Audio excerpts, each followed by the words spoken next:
3,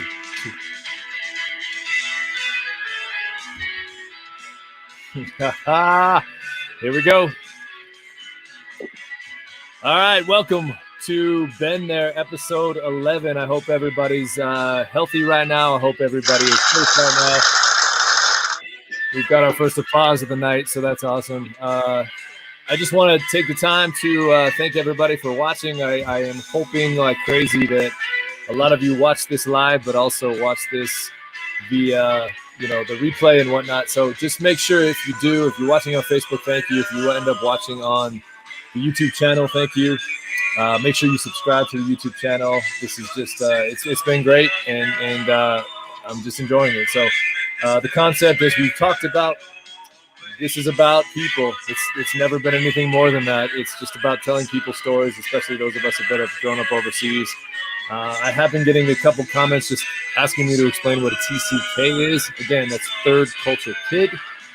Long story short, it's basically someone who grew up outside their passport country and outside their parents' passport country. So those of us that did that, this is basically about us. I'm not going to sit here and tell you that every single guest will be that way, but the predominant guests that will be on the show will be TCKs. That said, let me go ahead and turn that down. There we go. My guest today is someone I know fairly well, and I'm proud to say that. Ironically, he is probably. It is for sure. Not only the person that's been on this podcast that's known me the longest on this cast, but actually known me the longest in life. I have never been on this planet without this guy knowing me. So I want to make sure we stress that real quick. So he gets the gold medal for knowing me the longest, and has, that said, put up with me the longest. So I can't wait to get to this. This is a fun one. Those of you that have seen the promos to it, this is one I've been waiting for a few weeks now. But yes, my guest today is not Mr., but the Jason Patrick Voegele. How are you, bro?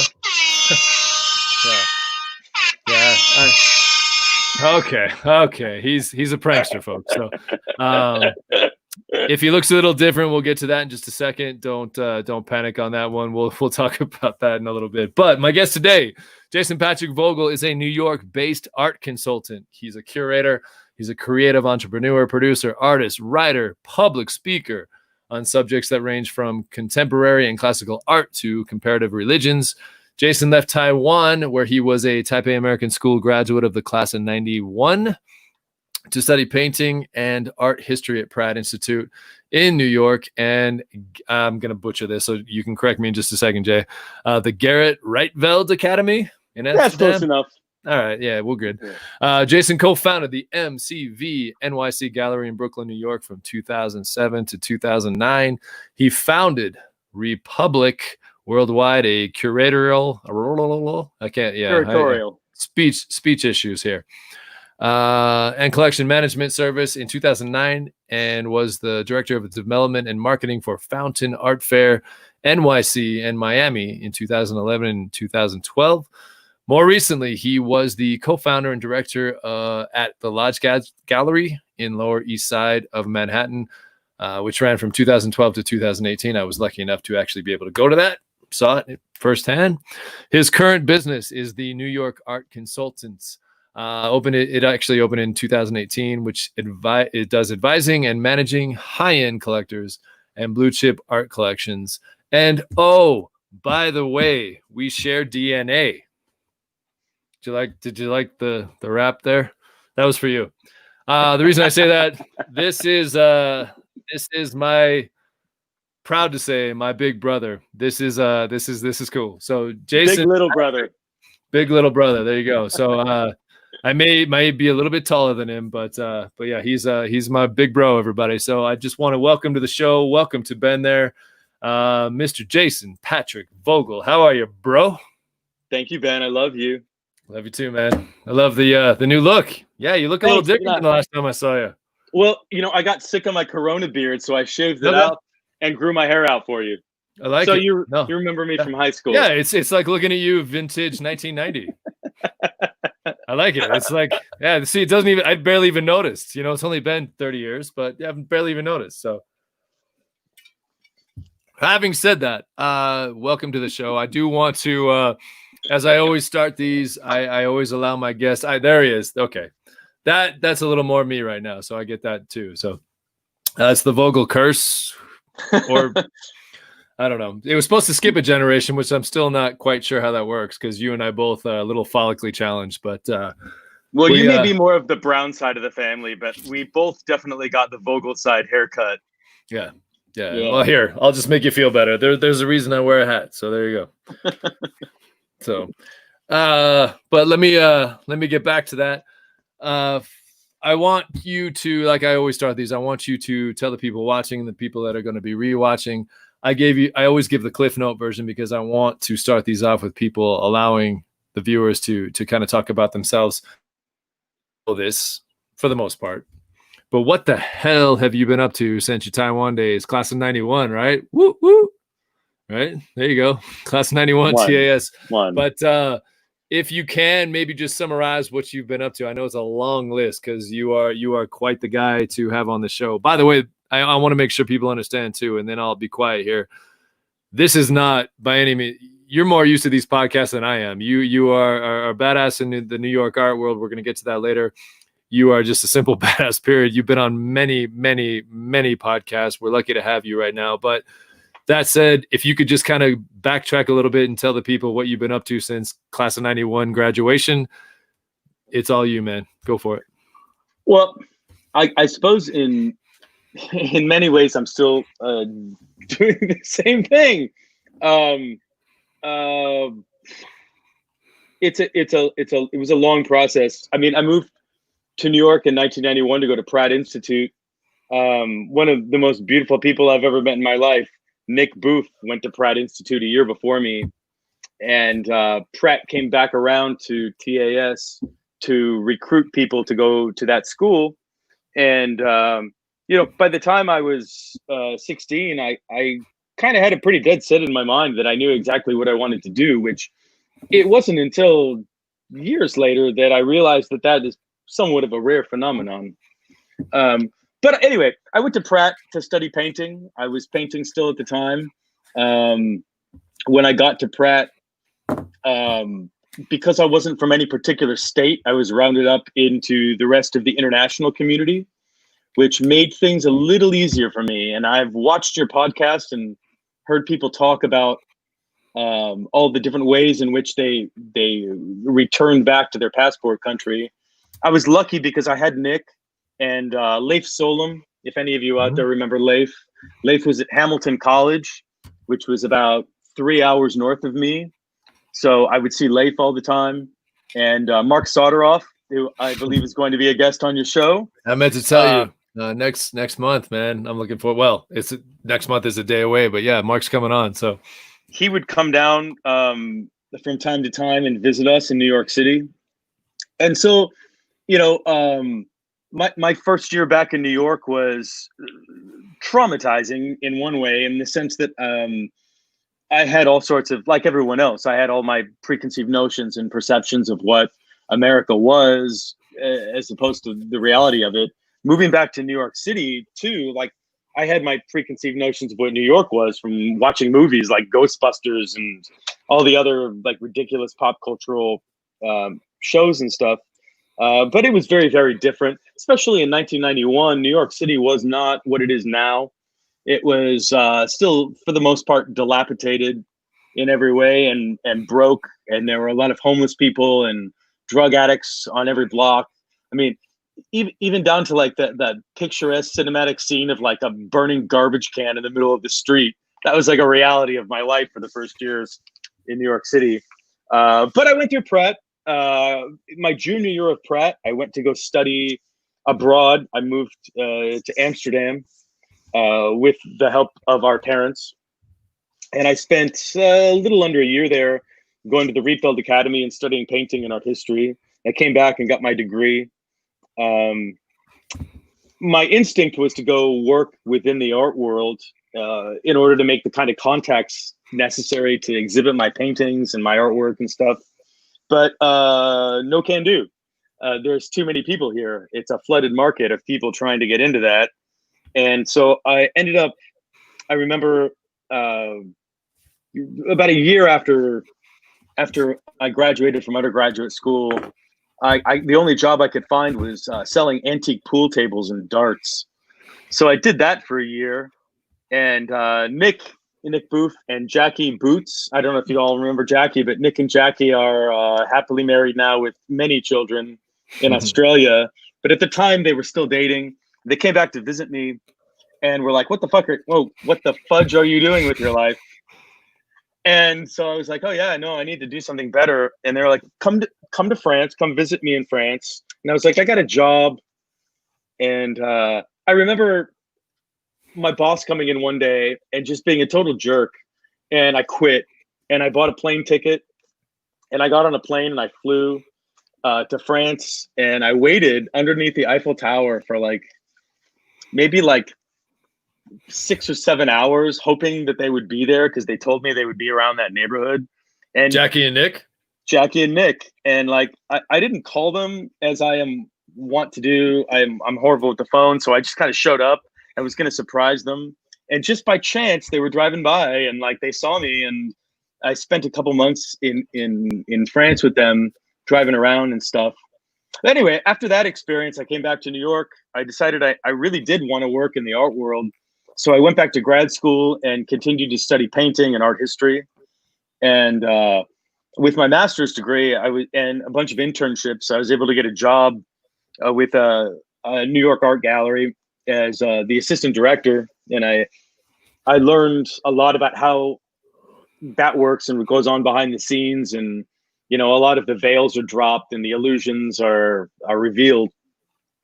And it's not, it wasn't, it turned out not to be sort of the romantic starving artist trope that most people hear about. I mean, I haven't even got it.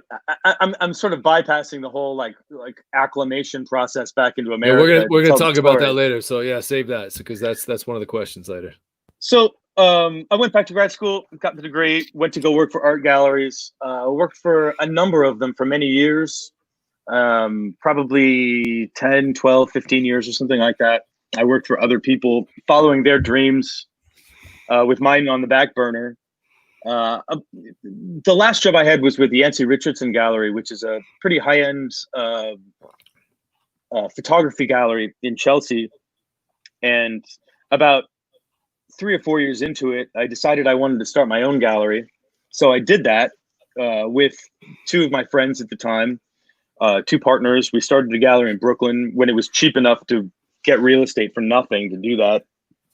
And that ran for a couple of years. It was really great. From the onset, part of the mission of what I wanted to do was expand outside of the tiny bubble of the art world and bring in people from outside of it and reach out to a larger, broader audience. So we did a lot of projects that were specifically curtailed to the art world, but were also in charge of some sort of philanthropic or community service mission, so that people from the community would come in and meet people from the art world, and under no other circumstance would they probably meet each other than the fun that they would have at like an opening reception at one of my galleries. And anyway, that ran its course. The partnership went its different directions. The rent was raised and we lost the space.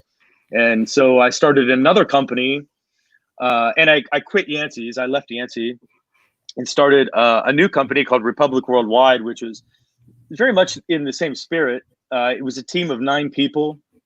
And shout out to Tyler Campbell-Riston, who I just saw yesterday. He was the secondary co-director of that whole process. But we would do exhibitions all over New York. We would do charity projects, from local small projects to schools for autistic kids and Down syndrome kids and stuff like that, and bring them art projects, and artists would come in and give lectures and talks and stuff, and then promote and sell artwork to make ends meet. That was a team of me sort of running it, and a bunch of younger people who used that experience to pad their resume, build their career. I didn't have a lot of money to pay them, but I could give them titles and responsibilities, and they could learn on the job.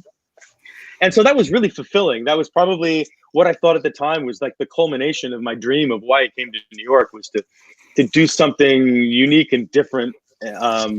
But like all things, it's ephemeral. It passes, and they moved on to bigger and better jobs and paid them more money. And then I ran into a bunch of guys who in Miami. I don't know if you know this, but every year in Miami, in the first week of December, there's Art Basel, which is one of the biggest art fairs in the world. It started in Switzerland and made its way to America. And I met a bunch of guys from this one fair that was sort of like a self-startup fair, and like it wasn't corporate run. And I felt like a kinship with them. And I offered my services to them and ended up working with them for like a couple of years. And then I met my former business partner, and right around the time that the Fountain Art Fair was closing down, they had been around for 7 years, and we came in for the last 2 years of it. But I met my old business partner.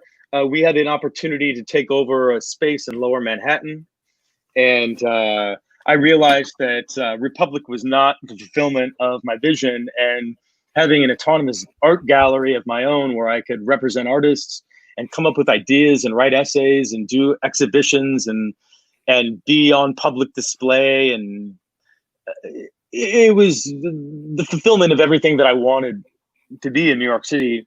And that lasted for about 6 years on the Lower East Side. And we can get into that later, because it was more complicated than just an art gallery, as you know, if you've been there. Yeah. But like all things come to pass, and I'm a big believer that things should have a lifespan. They don't become mythologized until they die. So I let go of that a couple of years ago, and all along that way, I was very fortunate. When I worked for Yancey, I went in to ask for a raise once, and she told me no, as all art dealers do. Yeah. But what she offered me in exchange for the no was that she gave me her entire contact list, and anytime that she sold a work of art, she would give me their contact and ask me to contact them to manage the logistics of everything from the transportation, the installation, all that kind of stuff. And I didn't really take it too seriously at first, and so I made a little bit of money on the side. But it became clear to me after several years that was a resource that I could use to build capital to do the project. We're not trust fund kids. I don't have a daddy's credit card. So I needed my lofty dreams needed to be financed somehow. Mm-hmm. So I would do these jobs and save the money and set it aside as capital to do my projects. And that's how I was able to start all my businesses. So I always did that. I never stopped. And after the Lodge Gallery closed, I looked down at, my dossier, and I had contacts that I had been doing this for 10 years, 12 years, and they weren't no longer just clients of mine. They were my friends. And so I decided to step away from kind of like the spotlight, which you're in when you're running a gallery in the Lower East Side, and just go private. And started managing the private and corporate art collections of the clients that I had built friendships with for a long time. And that's to some degree what I do now. Now, having said that, peppered in between there are the days when I was in a rock and roll band. There's the party days, and there's all sorts of other things that went on there. But in terms of my career, that's sort of like the outline of how things went down.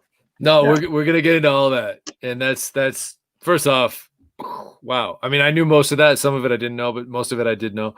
I want to, before we go any further, I don't know why you were talking. I actually put a little thing on the screen that said, like, please make sure you guys interact with us. If you have any questions, if you have any messages, anything, just make sure you interact with us. The first one that popped up is on the screen right now. So I want to make sure Carter Hasbrook knows that. Carter, what's up, bro? This. Yeah, right. So speaking of rock and roll, man, that's what that guy does. So secondly, I want to get to this one.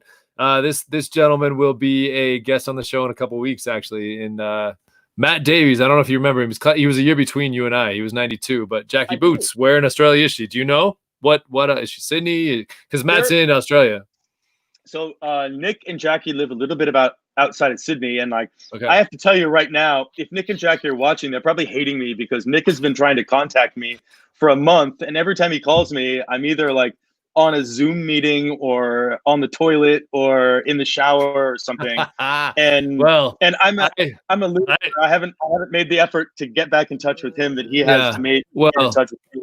I will actually vouch for that because I have known you a long time and you are basically impossible to get a hold of the first try. So just keep trying, Nick. Maybe if you're lucky, let me know your secret, Nick. If you do get through to him, let me know. So sometimes you have to get him on a podcast in order for him to write you back or call you back. So it's all good. I'll tell you what, it's weird, Ben. Like it's like I have for the most part, I'm a pretty extroverted person. I mean, I spend ironically way more than me. That's what's funny about all this, right? Because I truly don't think of myself as an extrovert, but go ahead.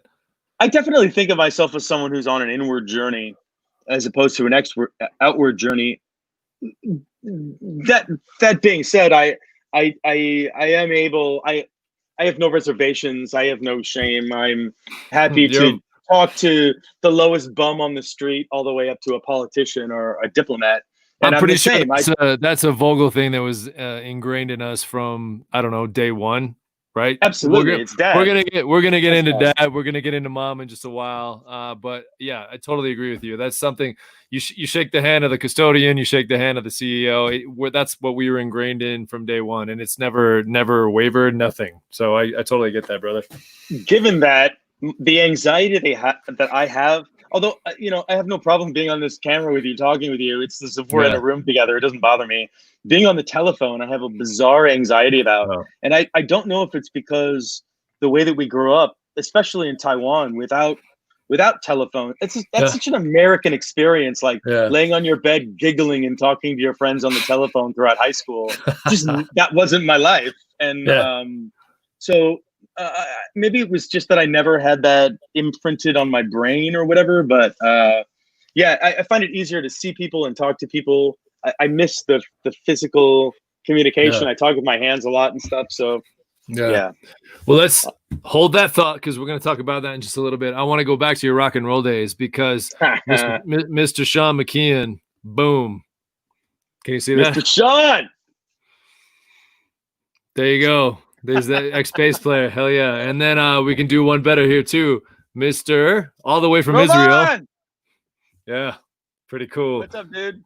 Yeah. So Carter wrote back and just appreciated the mention, I guess. So and then Mr. Matt Davies just said thank you for the Nick and Jackie update. So Matt's in Australia as well. So that's why I think probably wanted to know. He told me today, and he and I actually chatted right before you and I went live. Matt, you're going to be on this. That's awesome. Matt's a writer, just like he and you or myself and yourself. But he's going to be on in a couple weeks. Matt, we just decided today we locked him in for next month. But it's been a crazy day. You and I talked about that before we went live. But Matt, for the life of me, man, chime in because I can't remember what part of Australia you're actually in. But either way, there we go. Thank you, Matt. He just wrote in Melbourne. Thank you, Matt. Appreciate it. Okay. So, no, it's what is that? The opposite side? I think it's the opposite side. Yeah. No, Nick and Jackie had been there for a while. They were in New York for a while, and then they've been there with their 2 daughters and son for. Jesus, I'm not even 100% sure how long now. Time blurs, right? Maybe 10, 15 years they've probably been there in Australia. Yeah, I mean, awesome. Nick has his family's house, and Geraldine too, in Burgundy. So like they go back there. Nick's. Go ahead. We just got another writer got mentioned to you. So go ahead. So not to get into this too soon, but Nick's father passed away.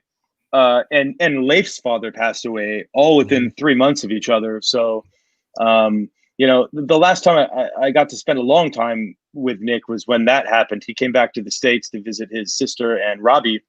I don't know if you guys remember Rob Signer. Oh, hey, I do. He married Nick's sister, and they live in White Plains, New York. So he came back to New York and stayed with them, and I went up there, and Leif went up there, and we all got to see each other for a little bit. But No, that's awesome. Before we go any further, because I want to get rolling here, but I just want to make sure this guy gets a little pub right now. Coming from the land down under, but even further down under. Boom.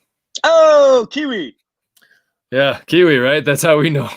I got to tell you a funny story about Kiwi. Like my wife, which you know, obviously, she has actually seen Kiwi more recently than I have. She went on a business trip last fall, right? Kiwi. And luckily I was able to hook them up, and she went out to dinner with Kiwi and his wife. It was kind of cool. So, but that's kind of funny that Emily, as you obviously know, Jay, has been around Kiwi, and she's met his wife. I've never met his wife. So it's kind of a wild turn of events there, but that's something that as TCKs, it's such a cool thing to be able to say, hey, I got a buddy there. Hey, I got a friend there. Like go to dinner and not even worry about it. Know that they're going to be taken care of and everything's good. So no, it's Kiwi, like being part of a fraternity or a sorority or something like that, where you're brothers and sisters for life, no matter what. Yeah. Right? Never even hesitated. The second she told me she was going to New Zealand, I was like, I got to call Kiwi. Now, obviously everybody down there is Kiwi, but to us that went to TAS, he's Kiwi. So, but anyway, let's get going on this, man. I have so many questions, and I got to stop before we go any further. I want to make sure people understand why, right? This little thing. First of all, I've known you my entire life. In my head, you're always going to be a New York City boy, and probably in your head, you're always going to be a New York City boy, right? So, but this was actually a Christmas gift 2 years ago, because you've recently moved to Hoboken with your beautiful fiance and Michelle. And I'm looking to get a little hi to Michelle, because I know you said she was watching. But this is awesome. I love this shirt. I got to tell, I don't even know if I've told you this, but Jason Geisler, who you know from my Boise days, which I'm giving a little pub to Boise right now. We went to Vegas, gosh, about a year and a half ago. And I don't know if I ever told you the story, but I had this shirt on, and we're walking through the lobby. It's the first time I've ever stayed at Caesars. It was fun. Like, we were probably hungover, let's be honest. And the next morning, he and I went downstairs to get a coffee and get some food. And we're walking by, and I swear to God, this guy, if there was a casting call for Jersey Shore Part 2, this guy was in it. Like, Jason and I were minding our own business. We were just walking through the lobby going to get coffee. And this dude that was about my size, muscled and probably juiced out like crazy, and spiky hair and earrings in both ears, tanned, complete fake tan, whatever. He walks by us, and Jason and I were just talking to each other. He goes, "Hey, you ain't from Hoboken." That sounds like Jersey. Yeah. Thank you. Yeah, I'm working on my accents, but I went, I know, Christmas present. And he looked at me like, whatever. And he kept walking, but it's still an ongoing kind of funny that Jason Geisler, and I always, every time he sees me in the shirt, he's like, "Hey, you ain't from Hoboken." So anyway, I can blame you for that, because you're right. I'm not from Hoboken. I've never actually, I have been there. I think I drove through there one time, but aside from that, no, never been to Hoboken's Hoboken. a weird place. I have to tell you, it feels like, I lived in Brooklyn for 28 years. I feel like I'm on the set of a movie about Brooklyn when I'm living in Hoboken. That's awesome. They call it the mile square city. It's only a mile. It's square, literally. On one side, there's the Hudson River and the view of Manhattan, and on the other side are these cliffs, which kind of like are the bluffs that you go up into to get to Jersey City and the rest of New Jersey. So it is kind of its own little tiny, like, small town island. I don't even know how to explain this place. I'm still kind of getting used to it, actually. Hey, the last time I was in Jersey, you were there, because Tim Wenger and I were able to go to Super Bowl about 5 years ago, 6 years ago. Yeah. And we saw you. We met up with you. That was awesome, man. But that's the last time I've been to Jersey, when Tim and I had to take a couple buses into Jersey to get the Super Bowl. But that's a whole different podcast. When I have Tim back on, we'll talk about that. But hey, let's get rolling here. The reason, obviously, I wanted you on because you and I share DNA, but I obviously wanted you on because you and I have so much in common. Having said that, the cool thing about this is I know you well, and yet there's parts of you that I don't know. And I'm so curious with this. I mean, hell, I'll swear for you first, right? Shit, like we haven't lived around each other in years, right? So you were worried. I gotta let the people know that you were entirely worried about cursing because you and I have the Irish mouth. So let me get that. I'll go ahead and take that one for sure, you, bro. Yeah, For frickin' sure. Yeah, Graham would be happy. Jesus, Mary, and Joseph Benjamin. Like I can still hear her say it. So long story short, but the cool thing about having you on, obviously we grew up the same way and yet we didn't. I'm so curious to see if you and I see how we grew up the exact same way. And that's kind of some of the questions I want to get to later. That's exactly what I want to talk about, because people watching right now, take a look at your background, take a look at my background. And when I say background, I literally mean background. Look at your fanciness in your art world there. And then look at my 16-year-old boy that I never grew out of sports shit in the background here. So, well, this is Asia. There's jade. There's Chinese painting brushes. Yeah, I got but again, some of my paintings back here. But yeah, but again, you have grown man decor. I have 16-year-old boy Cubs win Wrigley Field, and you can't even see it right there because the mic's blocking it. But a black and white picture of Wrigley and from like 1945. So Ben, some people call that Americana. Well, I'll go with it. But anyway, the fact, what I'm trying to say is you and I are the same, and yet we are so different. And I think people that know you and I would probably attest to that, right? And before I go any further, because the number one question I want to get to, you already know what's coming, but before we do that, this is someone who went to TAS with us. Man, I think she's a doctor now, but I want to make sure she gets a little pub here. Do you remember Jillian? Oh, wow. Yeah, totally. How about that? Hello. Yeah. So, and then this guy, you know him well. Paul! Mr. Paul. What's up, brother? Is that a heart? Am I doing a heart? You're doing a little Taylor Swift. I like it. Yeah. And okay, I got to laugh at this because he's watching. I didn't think he was going to watch, but I got to laugh at this because he's vouching for the shirt and the Vegas story. Boom. Thank you, buddy. Thank you, guys. They're chasing guys there. You're right. I'm not from Hoboken. You got that. So, but yeah, I had to put that on. But look, let's dive in. We're 30 minutes in already. I figured this was going to be a long one. I don't care. Debbie Krieger holds the record right now with 2 hours and 30 minutes, as she should. And we're going to have Debbie back because we only barely even touched anything with Debbie. Like we're ready to go. How many records does she hold? Doesn't she hold like half the records at TAS for track? I haven't looked in a while, but I'm going to guess Debbie still holds most IASIS records. But yeah, she was so fun. All my guests have been. Also, and the most adorable. Oh, yeah. She hasn't changed. I saw her when I was in Shanghai. I saw her like, 20, it's been 20 plus years, but it was like no big deal. I saw her like last week. So Debbie, thank you. All my guests, thank you. But all of my guests have gone through this next question, bro. And I'm very curious to see if you and I agree on this. You've lived overseas. You've lived in New York. You're now in Hoboken. Let me ask you this deep question to get the party started here, brother. Where's home? Well, isn't that a good question? Yeah. I can leave and come back and you probably still be talking, but go ahead. I could probably go on and on. I'm going to be pretty concise and specific about this. Home is a subjective question. It depends on the context and the state of mind. It's like asking me to define consciousness or something like that. We all have our own understanding of what it is, and there's no scientifically determined, perspective on the thing. My first instinct is to think of you and mom, our home. It's not a place; it's a state of mind. Explain that. Why you just said you and mom, though. Go ahead and maybe put a somber note on this right away. But it's not a somber thing. I mean, when Dad was alive, it would have been Dad too, but he's not around anymore. So that's what I was getting at. Yeah. Yeah. I mean, I think everybody knows that by watching your podcast. So I'm just going to presume that people have a little bit of information about that sort of thing. And we can get into Dad later. We will. Because there's so much to talk about with that. But I don't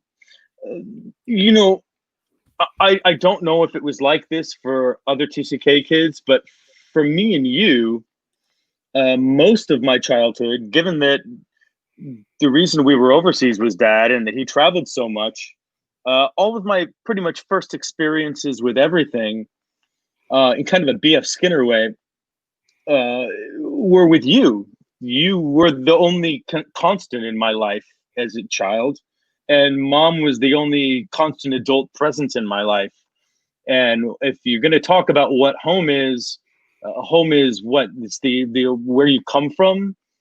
I come from my memories of you and mom and dad too, um, but you and mom. So that's one way of thinking about home. I lived in New York for longer than I've ever lived anywhere in my life. So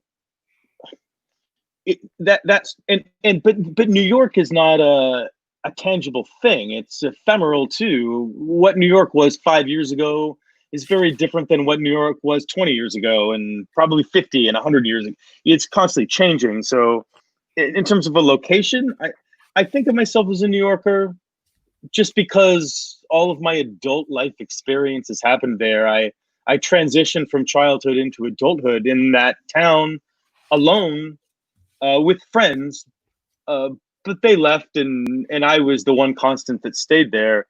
And when I say that, I mean that like most people don't stay in New York as long as I stayed in New York. So I was the one that when the goodbyes were said, I was the one still there, and everybody else moved on. So I have an inherent attachment to that place. It was the place that I dreamed that I always wanted to live, and then I did it, and I lived there. So like that's home. But more specifically, when I was talking about you and mom being home now, um, Michelle is my home. Wherever she is, that's where my home is now. So it's a transitory thing. I tend to not think about home as a specific physical place, as a state of mind, and the home that I come from is you and mom. The home that I was raised in is New York, and the home that I live in now is Michelle. I totally vouch for that because If that it's makes any sense. 100%. I mean, you already know this. Like, obviously, I live in Utah. My wife's from Utah. Your sister-in-law is from Utah. Mom's here. Hi, Em. Yeah, she's upstairs watching. So, um, she's awesome, but and yeah, beautiful, and wonderful. she ain't bad. Let's put it that way. She ain't bad. So I did okay. But my point of that is Utah. It's still hard. I've been here a while, off and on. It's still not home to me, but my wife's here. So wherever my wife is, that's home now. Obviously, mom's here, so that helps. You know, it's just the situation is what it is. But I totally agree with you. It is.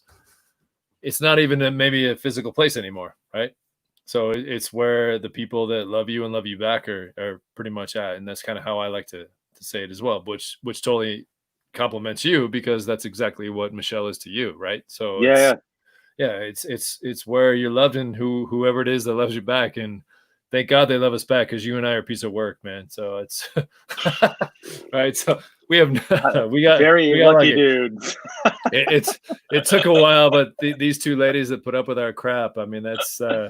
I like to think that living with me is like juggling with chainsaws.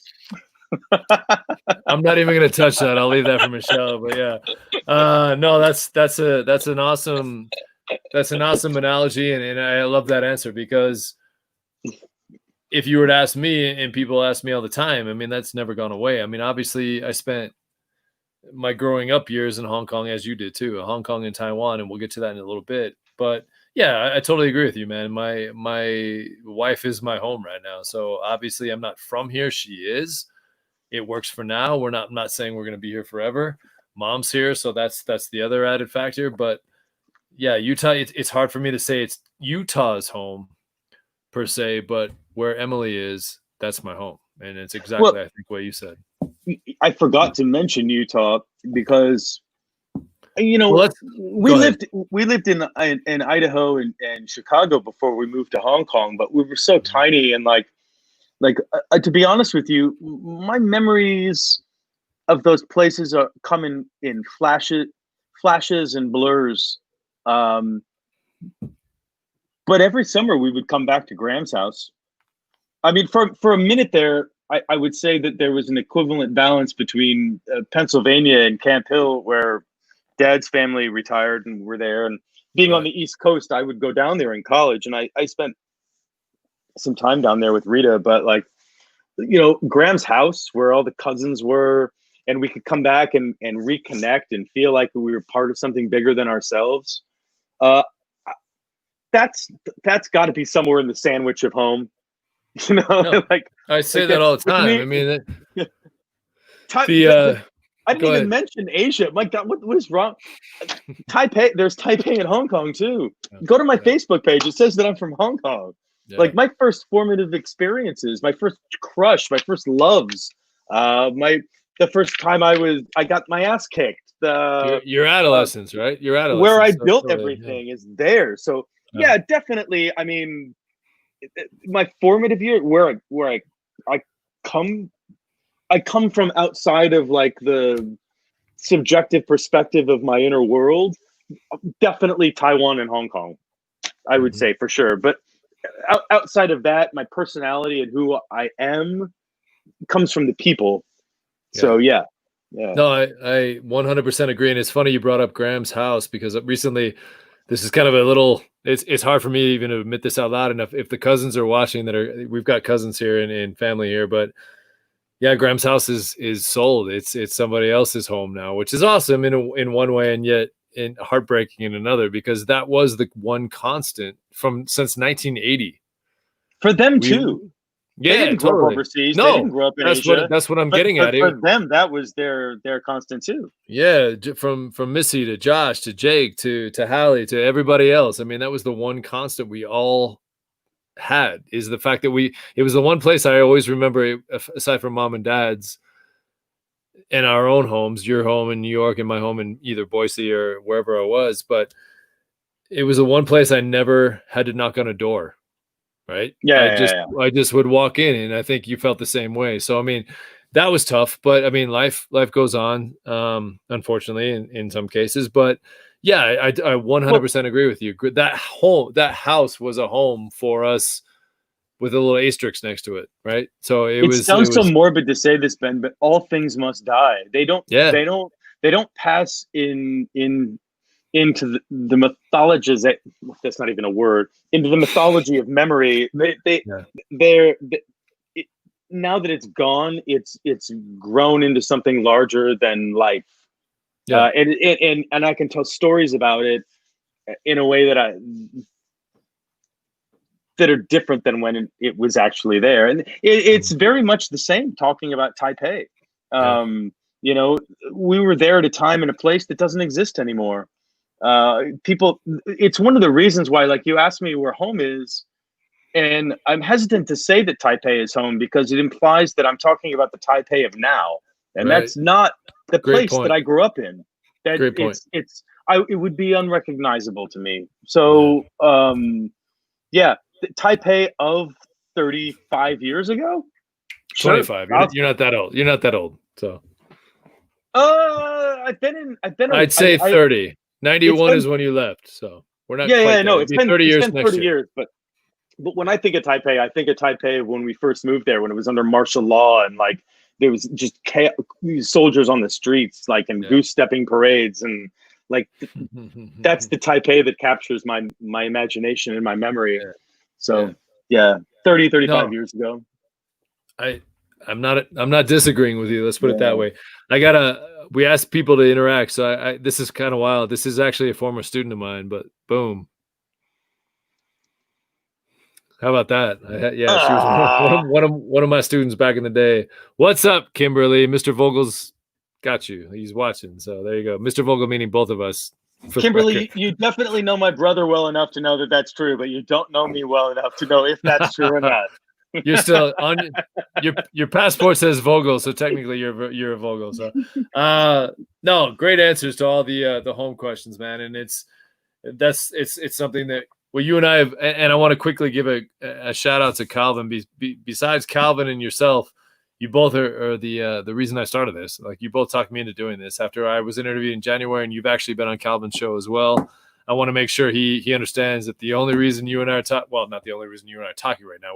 We're family, but on a platform such as this is because of Calvin. He's the guy that he and I chatted, and I ended up on his show. You ended up on his show.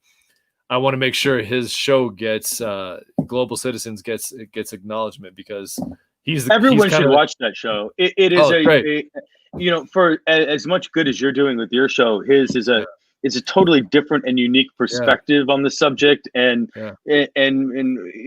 being on his show made me, just like being on your show, made me question some of the things I took for granted as far as what I thought my answers were going to be to your questions. Yeah. So yeah. No, he's a stud, and he's based in Jakarta right now, but he's truly kind of, I dare I say, pioneer of doing this, and I just want to make sure we acknowledge him, because I've said this online and I've said this openly, but like the only reason I'm doing this is because he talked me into it and you talked me into it. So I just want to make sure. globalcitizens.org or globalcitizens.com. Plug his website. Yeah, I will after the show. I want to make sure, because it's actually spelled a little funky too, and I want to make sure that that's spelled correctly too. So maybe I'll type it into the chat. Yeah, he was gonna watch tonight. So, but the fact that he's had both of us on, he said to say hi to you, and then he also, Mom's interacted with him, which is kind of wild. But he said to say hi to Mom too. So he's a good guy. Good. Yeah, the point of that is that I mean, we're talking global. I mean, this is a guy I've never met him. You've never met him, face to face, but he's in Jakarta, Indonesia. And yet I feel like I've known the guy forever. So he and I talk a lot during the week, and we just kind of touch base about our shows and who we have on and what's going on. But truly, he is probably the biggest reason I've even done this. So shout out. I talked to him a little bit off camera about the name of his show, because my instinct always, I tried to break it down for you a little bit in terms of what home is. But my instinct, given all of our experience and all the people that we know in our lives, Earth. I'm a global citizen. Yeah. I have no instinctual predisposition towards thinking of things on American terms. I only have my experience to go by, and my experience isn't exclusively American. So, I love the name of his show. I think it's great. Global Citizen is sort of something I think that everyone should aspire towards. Yeah. Make the, politics. I try to keep politics out of this. You and I talked about that earlier, but especially right now, man, if people could start thinking a little bit more globally, I think we'd be a little better off. So, who was it that said "Think global, act local"?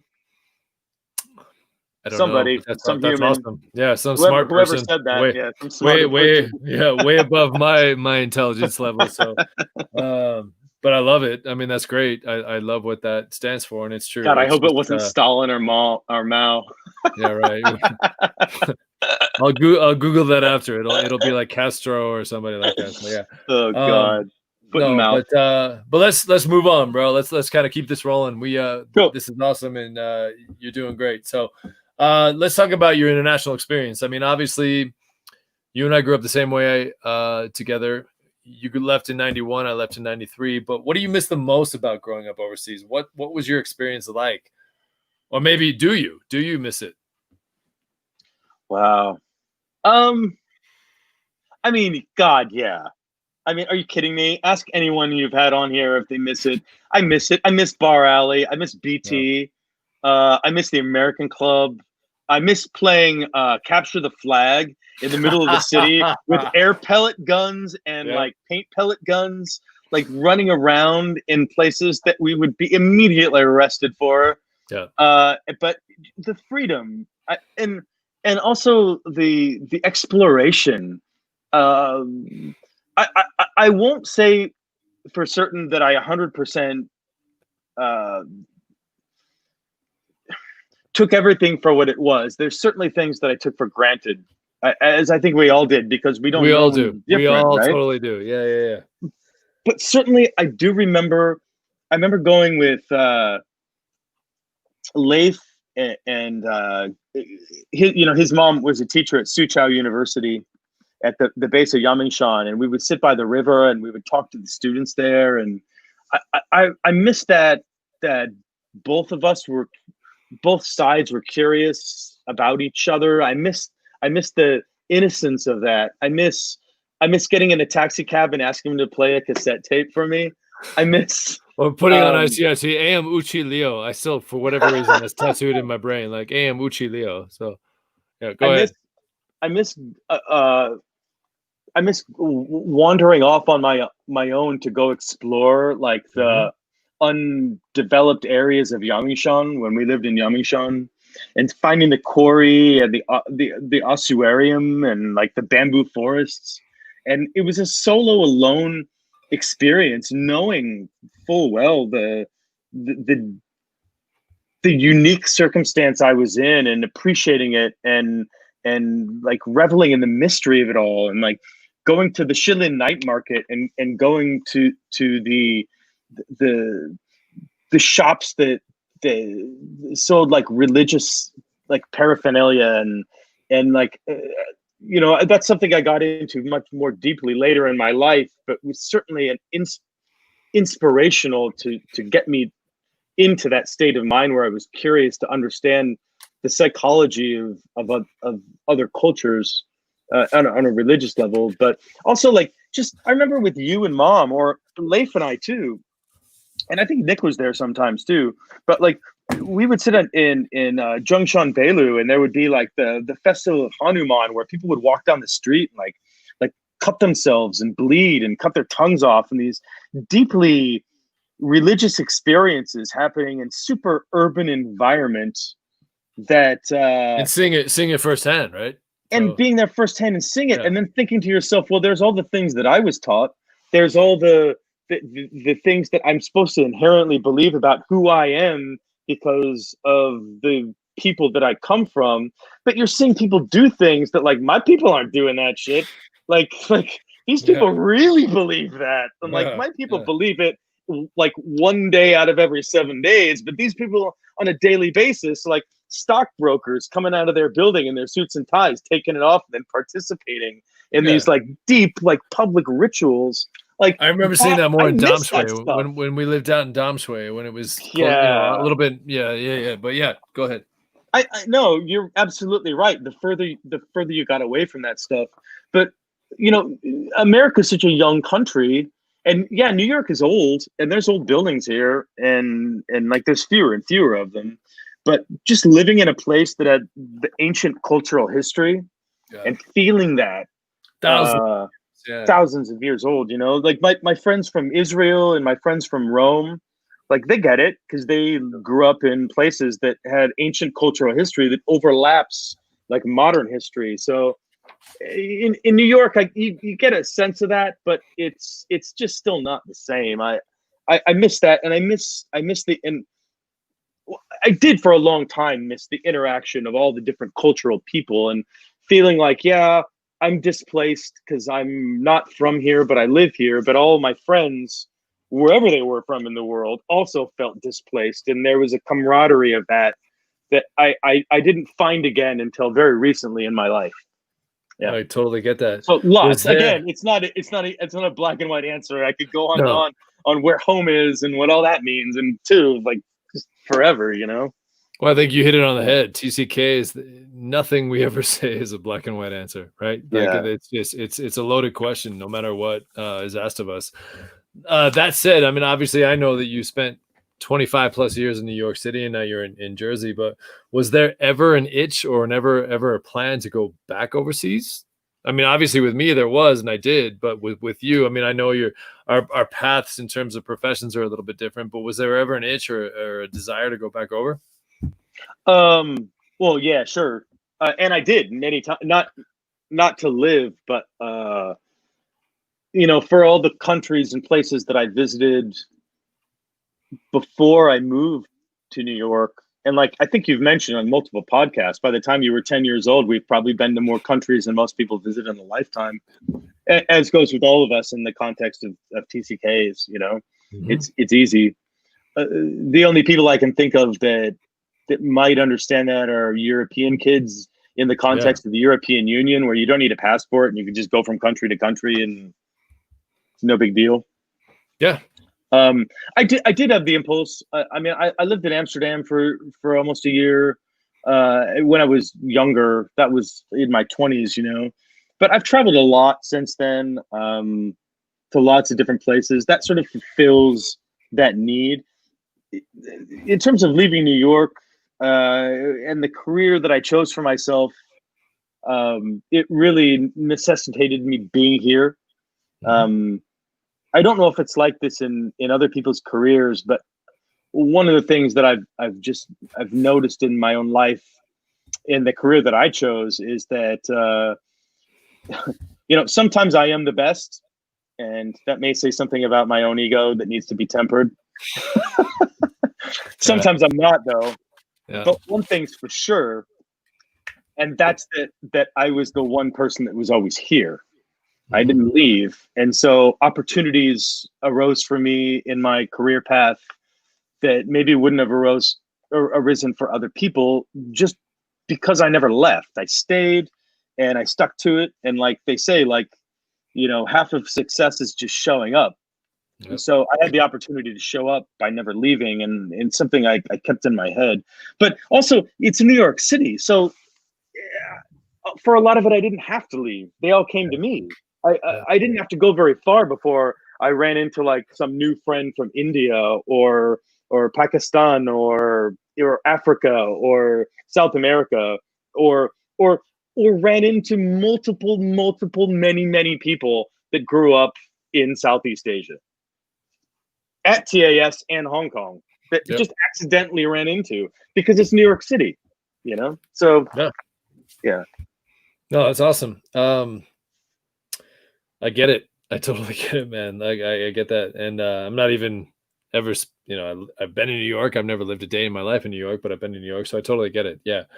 Let's, we talked about this briefly earlier, but I want to talk about your international school experience. I've done it as not only a kid, but also as an expat. I worked there. I worked overseas for a couple of years. Let's talk about your friendships. If you have any stories that you want to share, just in terms of the international school experience, both Hong Kong and TAS, good, bad, whatever. I mean, anything goes on this show. So I know what I felt, but I'm curious as to how it was for you, because I'm interested to see if you and I kind of share the same feeling regarding international schools. So go ahead, brother. I mean, hindsight is 2020. I think in Hong Kong, it's not like we're 10 years apart. We're 2 years apart. So It's not that different. But I suppose at the ages of, 7 and 9 or whatever years it was, the third grade and fifth grade, it's hard to wrap your brain around the concept of what's happening to you.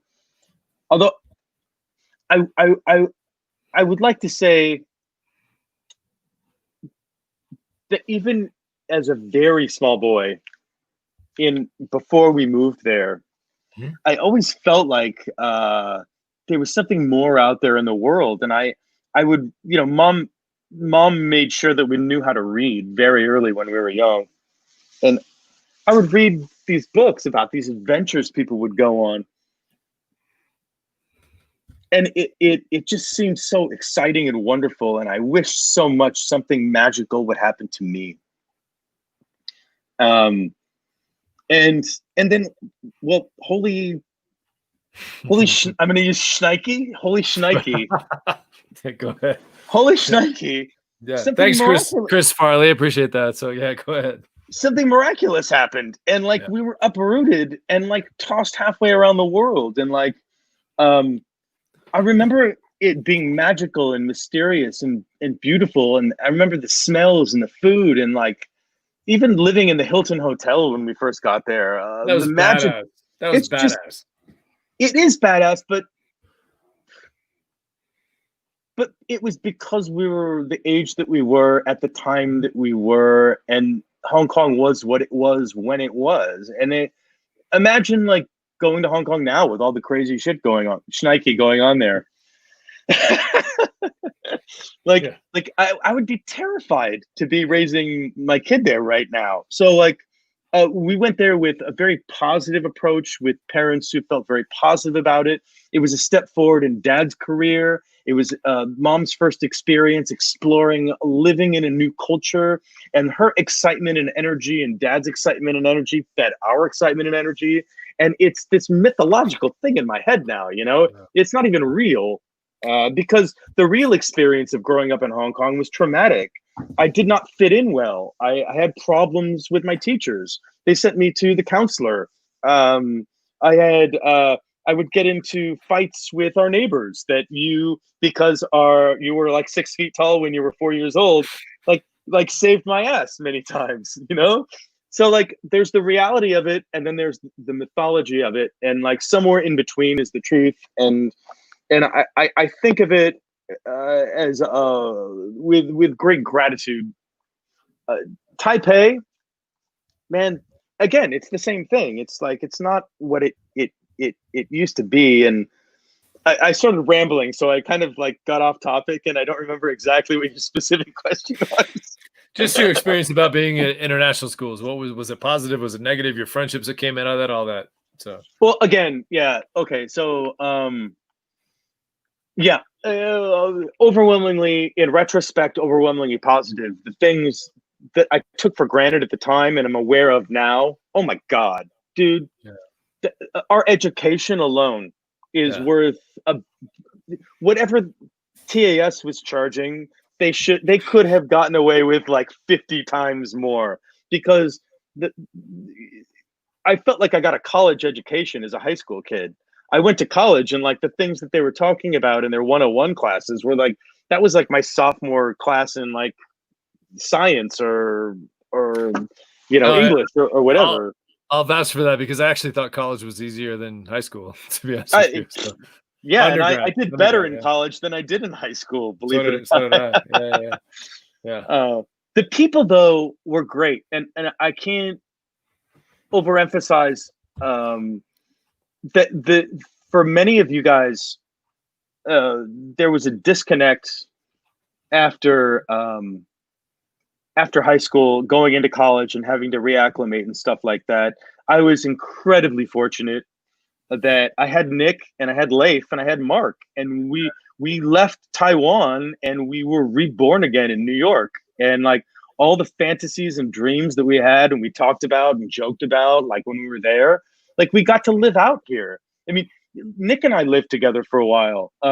Years later, Leif was born in New York, so his family was here. We would go up, and every Thanksgiving I had a place to go because I went to Leif's mother's house in Kinderhook, New York.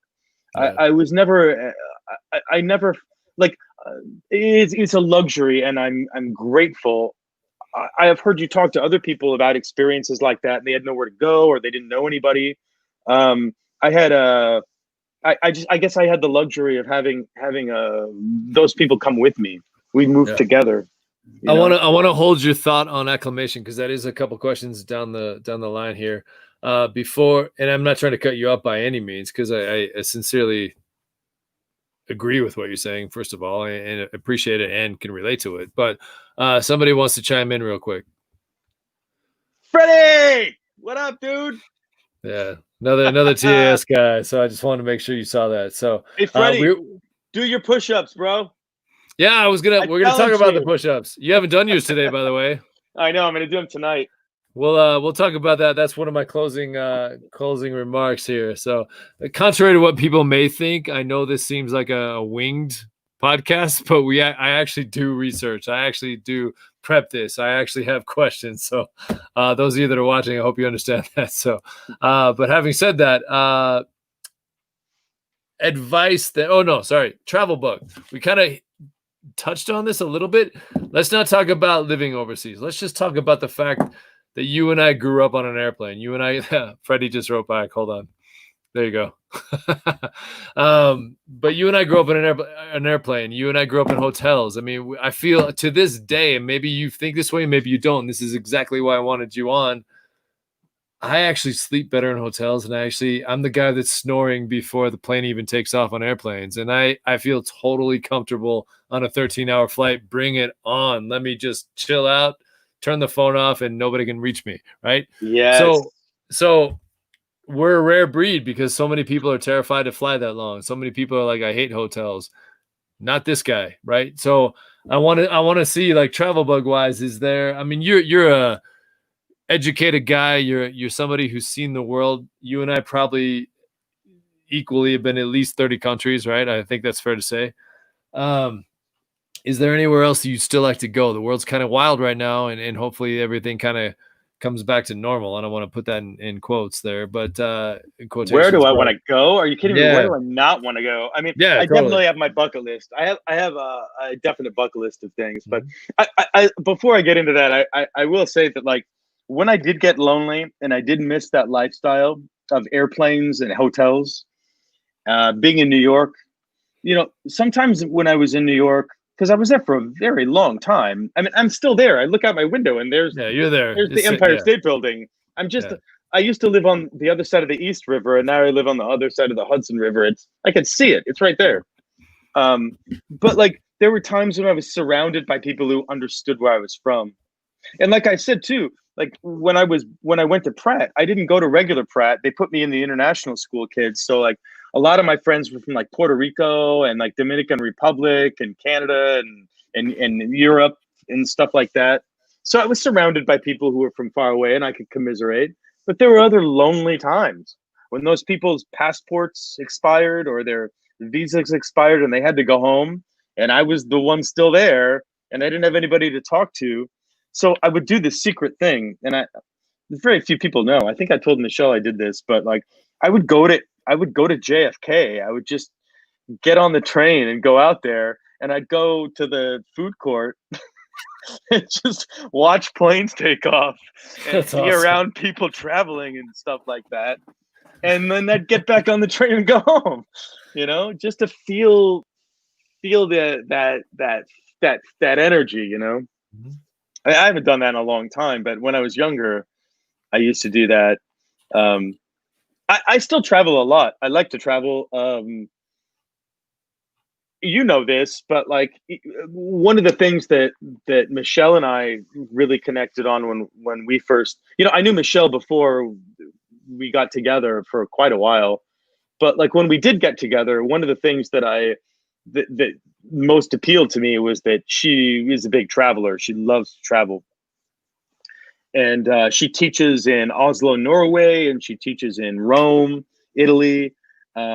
She's traveled all over the Caribbean and stuff like that. And these are places that I knew less about. Like she'd been to places that I'd been, and I'd been to places that she hadn't been. But when we got engaged, she was in Rome, and she was teaching there, and I flew there.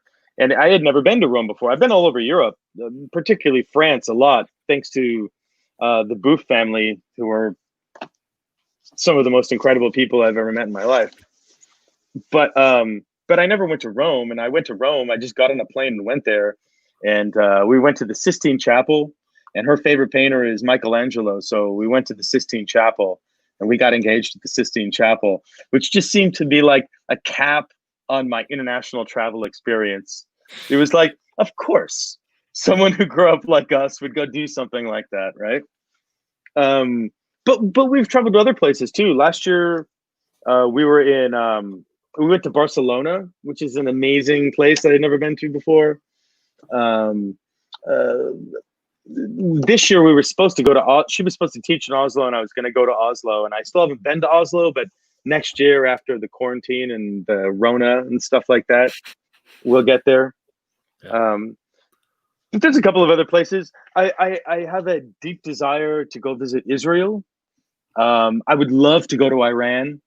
I would love to go to Ur, where Abraham, the whole Abrahamic tradition, the whole Judeo-Christian Muslim world comes out of there. So, and as someone who studies that stuff, as you know, like you can study it until the cows come home, but until you go there and see the thing in person, it's another experience. So I'd love to go there.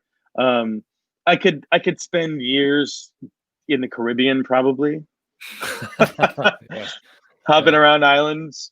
Michelle and I have been joking about moving to Hawaii. Well, I don't know if you watched the last one. Yeah, that's where Jess is. But yeah, I did.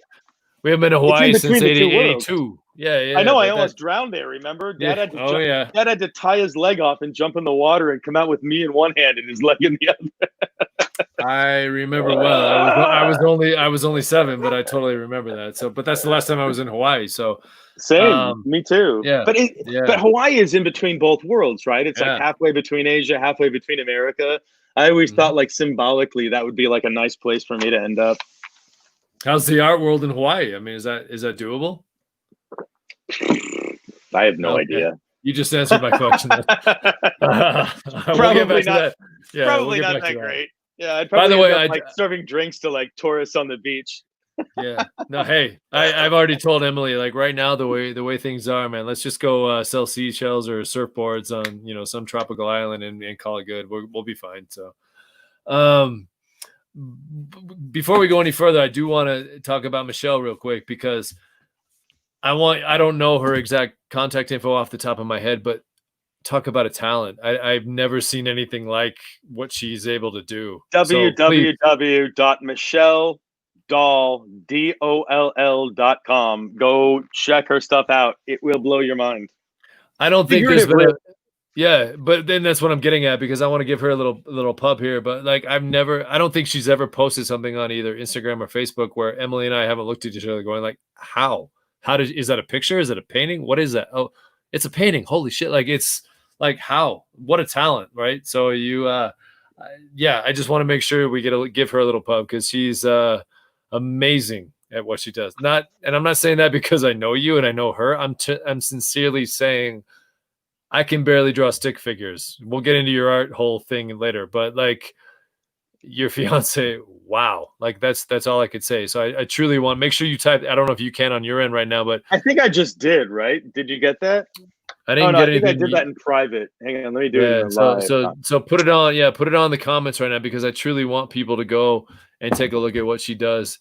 It's insanely not only talent, but insanely beautiful too in terms of what she's able to do. So make sure that gets put in here as well, and so people can go and get a look at what she does. So I tried to do it. I don't think I can put it up there, but maybe you can on your end. It's www. What? Just Michelle Doll, and it's DOLL.com. Okay, I'm typing that right now. If I spelled anything wrong, let me know. You tell me. It should be. Yeah, you got it. That's it. Okay. Y'all go check it out. It's brilliant stuff. Oh, there. Can you see that? It's like if a camera had the soul of God. There we go. Yeah, that's exactly. Honestly, there have been times I've looked at her work and I've thought, there's no way that's a painting. Well, it's funny that you mentioned that because I was a huge fan of hers before I knew her. And then I was curious, I had my gallery in the Lower East Side. Mm-hmm. And I did a few shows that I had curated that I thought that her work would fit well in. And like she's represented by a gallery in Chelsea. So, in order to get an artist's artwork into an exhibition, you can't just go directly to the artist. You have to go to the gallery that represents them, sign a bunch of paperwork and contracts and stuff, legal stuff, insurance stuff, all that kind of thing. And so I got her work, and she was in a couple of shows of mine at the Lodge Gallery. And then we got to sort of know each other through that process. She would come to the opening receptions of the shows and stuff like that. But it wasn't until after the gallery closed, we were both not seeing anybody, and a mutual friend of ours invited us to both to a birthday party. That's awesome. And I wasn't even going to go. But at the last minute, my friend called me up and he was like, "Listen, Jay, I know you're kind of bummed because the gallery closed, but there's a shot of tequila and a Michelle Doll sitting right here, and they're both waiting for you." That's awesome. And I was like, "Michelle Doll, I haven't seen her in a really long time. She's so cool." And I was like, "Also, tequila's cool." And then I was like, "All right, I'll go. I'll come." And to be honest, I think I told him that I was in a meeting or something, but I was probably like soaking in the bathtub, like reading some stupid book or something like that. I got out of the tub, I put my clothes on, I got on the subway, and I went to the party, and there she was. And we literally have been inseparable since that night.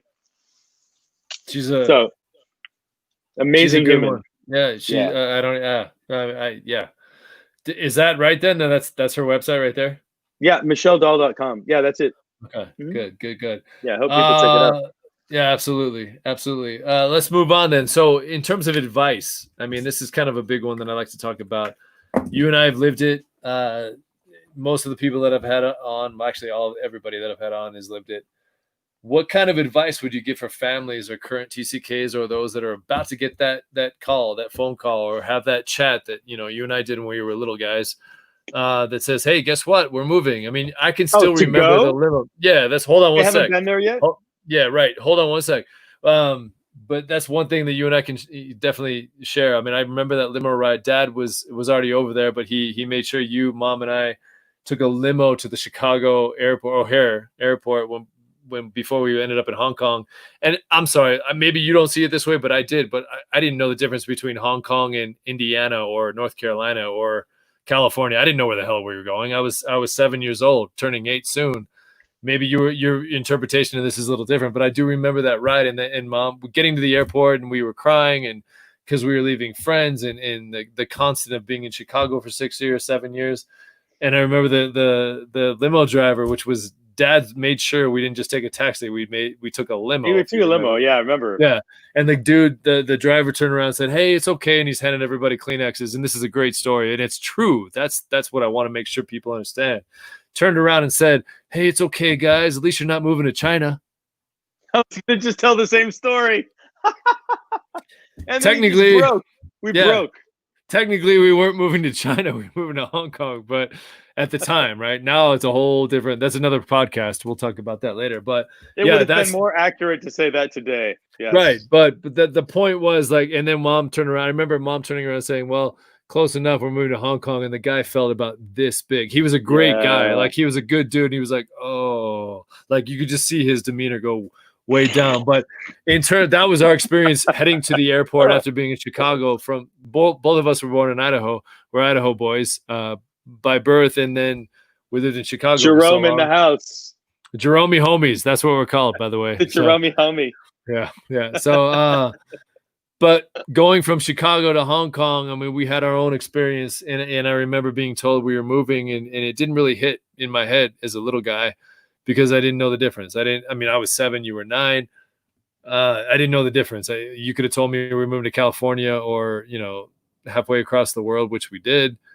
I didn't know the difference, but I was just excited if there were kids our own age. I didn't give it, here, I'll take one for you. I didn't give a crap, right? So the Irish tongue there is trying to be polite. So, oh, you bad boy. Yeah, exactly. Graham would be proud. But my point to that is that there are currently people right now around the world finding out that they're not only moving, but they're moving overseas, where they're about to head to international schools. Parents are kind of spinning their own heads in how are we going to tell our kids what's going to happen there. So if you can, the families that are either about to move overseas or the ones that are currently there and maybe struggling with the concept of being outside their passport country, what kind of advice would you give those families? Not necessarily the kids, but the families in general.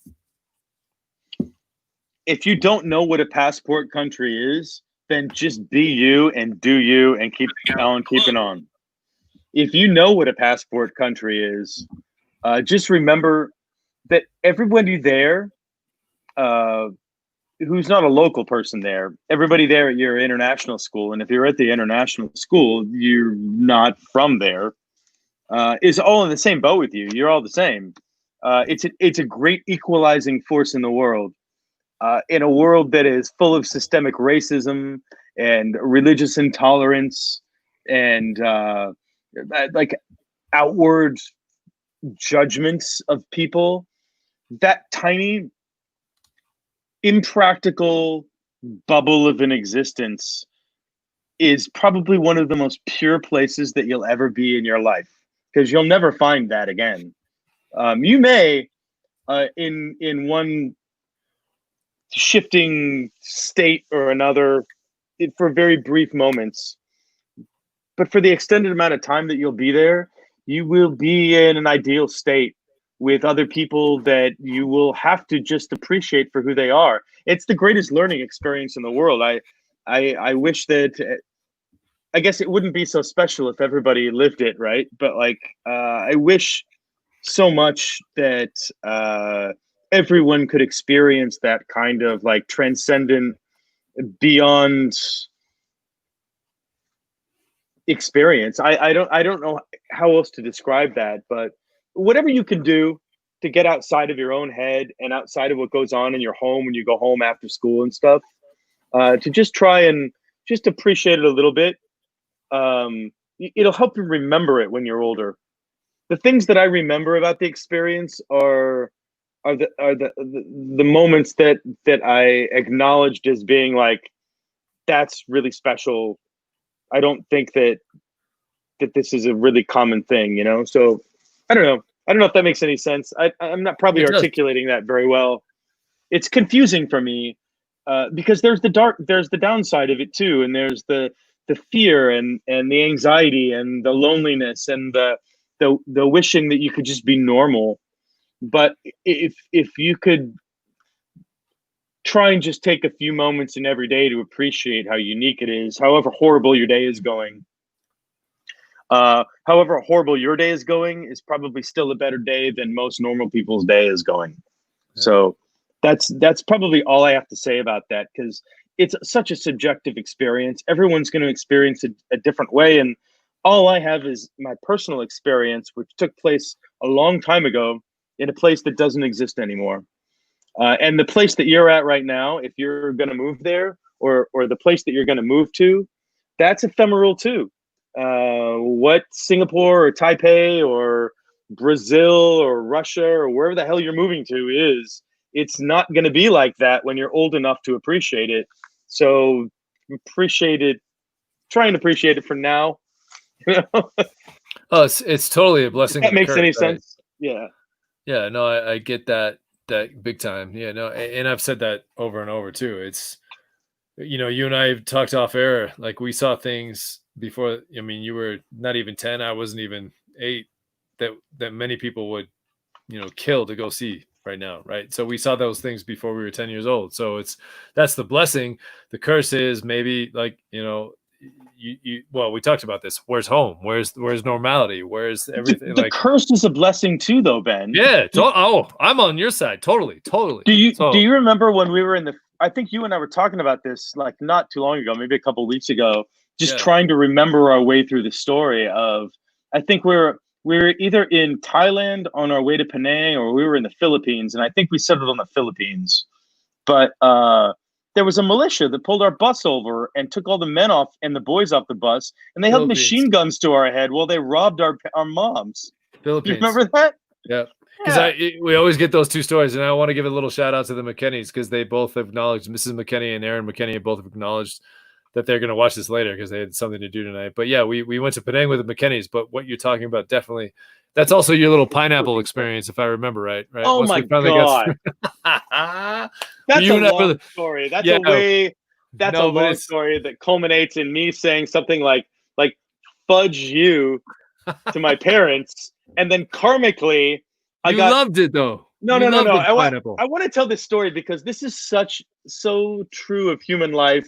And like, for those of you who doubt karma, got into an argument with my parents, told them to go fudge themselves. In the Philippines. In the Philippines. We were in a hotel. Yeah. And like, we were all supposed to go out to this like fancy Japanese dinner, right? Yeah. And like, they were like, you're not coming. You're grounded. And I was like, what do you mean I'm grounded? We're in the Philippines. We're in this fancy hotel. And they're like, you're staying in the hotel. Ben and me and Dad are going downstairs to have dinner. And you did. You guys left me there. Well, not that you had any part of it, but like, they left me there. I was grounded. I misspoke, let's say. And I had to deal with my punishment. But I was there alone in the hotel room, and they had delivered a free fruit plate with a pineapple on it. And I was like, you know what? I'm going to eat that whole fruit plate out of spite. And I ate the whole fruit plate, and the pineapple wasn't ripe yet. Yeah, and I fell asleep, and the acid from the pineapple burned my lips so badly that when I woke up, there was a scab sealing my mouth shut. So I know that sounds like a crazy story, but like I lipped off to my parents, and then the next thing I know, my lips were literally sealed shut. The craziest thing in the world, right? Only in Southeast Asia. Yeah. Only. And then the next day we went sailboarding, so we're good. So like life is good. So life's not so bad. You got a little shot of epinephrine, you're fine. No big deal. So No, that's awesome, man. We could talk. I appreciate that. I appreciate the advice and I appreciate the stories. Let's talk acclimation now. You hinted at this earlier, and I want to make sure people know this. I've said it a couple times on the show, but coming back as someone who was 7 years old when he moved overseas and came back at 17 after high school graduation. You know, I looked the part. I went to a small school in North Carolina for a couple of years, and then I ended up at Boise State where I finished. But both of those places, you know, you look the part. It's such a strange and uncommon thing, but you look the part. You're supposed to act the part. You're supposed to know the part. I struggled more when I came back to the States with the acclimation process of who I was supposed to be and what I was supposed to be. The funny thing is, I was thinking about this question deeply regarding you because this is something that's probably been the biggest. I don't know how to term this because I don't want to say headache, but it was probably the thing that hit home the most with me, just in terms of acclimating back to the States. And I've done it twice now. I've done it as someone who came back as a student, as a kid, and then I went back overseas and I worked for a couple of years, and then I came back just a few years ago to the States. So I've done it twice, and both times were trying times. I'm still not 100% normal. I don't know if that's the right terminology, but I never. I like hyper normal. You're hyper normal. Okay. Hyper normal, but it's that sense of belonging. It's a sense of where you belong, you know, things like that. But it's painful sometimes. That's probably maybe a negative about growing up the way we did, the acclimation process back to your passport country, because of what you've been through, because of what you know, and because you don't think anybody understands it. But like nobody does. No, and I've done it twice now, and I want to speak for those people that were TCKs as kids and then came back even as expats. I never expected it to happen twice. I thought, like, okay, I've been overseas. I'm an adult. I get this. I've done through. I came back. It's still been a struggle. I'm 3 years in now, and it's still been a struggle trying to find my place back here in the States. But this is something, either I'm just drawing a blank, or you're entirely way more, well, you are more badass than I am. I don't ever remember you coming back to Taipei, or ever of us even having this conversation. Maybe you did with mom and dad. I don't remember this happening, but did you struggle? Was there an acclimation concept when you went to New York and when you went back to Taipei and then back to New York? Was there ever an acclimation issue with you? I don't remember that happening. Maybe there was. Oh, yeah. No, it was severely traumatic. First of all, New York did not live up to the expectations that I had. I thought I was coming here to a world where, like, the allure of New York City was like Andy Warhol and the Ramones, and like that was like 10 years before me. It was gone by the time I got here. When I got to New York, it was before Rudolph Giuliani. It was a poor, broke New York, and I moved into a very poor, desperate, predominantly African-American community in Brooklyn. And like my only experience with Black people in general, because I use that terminology instead of African-American, because in Taipei and in Hong Kong, most of the African people that I knew were from Africa. They weren't African-American, which is a very different kind of Black experience. The Black experience in America is the experience of the survival of slavery, where the African experience is the survival of colonialism. And those may seem very similar, but they're not the same thing, especially in New York City. So, first of all, it's funny. I went from being a minority in one place to being a minority in another place, which sounds strange, but it was somewhat like that. People asked me the same questions that have come up in this podcast over and over again. Did I live in huts? Did I eat rats? Like, how's my Japanese? Well, they never asked me about water buffalo, because if they'd asked me about water buffalo, I would have told them about Ruggles running outside of our house in Domshui trying to herd the water buffalo. Yeah, which probably would not help my kids. No, Ruggles was our dog, by the way, folks. The old English sheepdog. But yeah. Anyway, go ahead. So, yeah, I heard all the questions. I remember by my sophomore year, there was a rumor going around that I wasn't from Taiwan, and that it was all a lie that I made up, and that I was from Pennsylvania.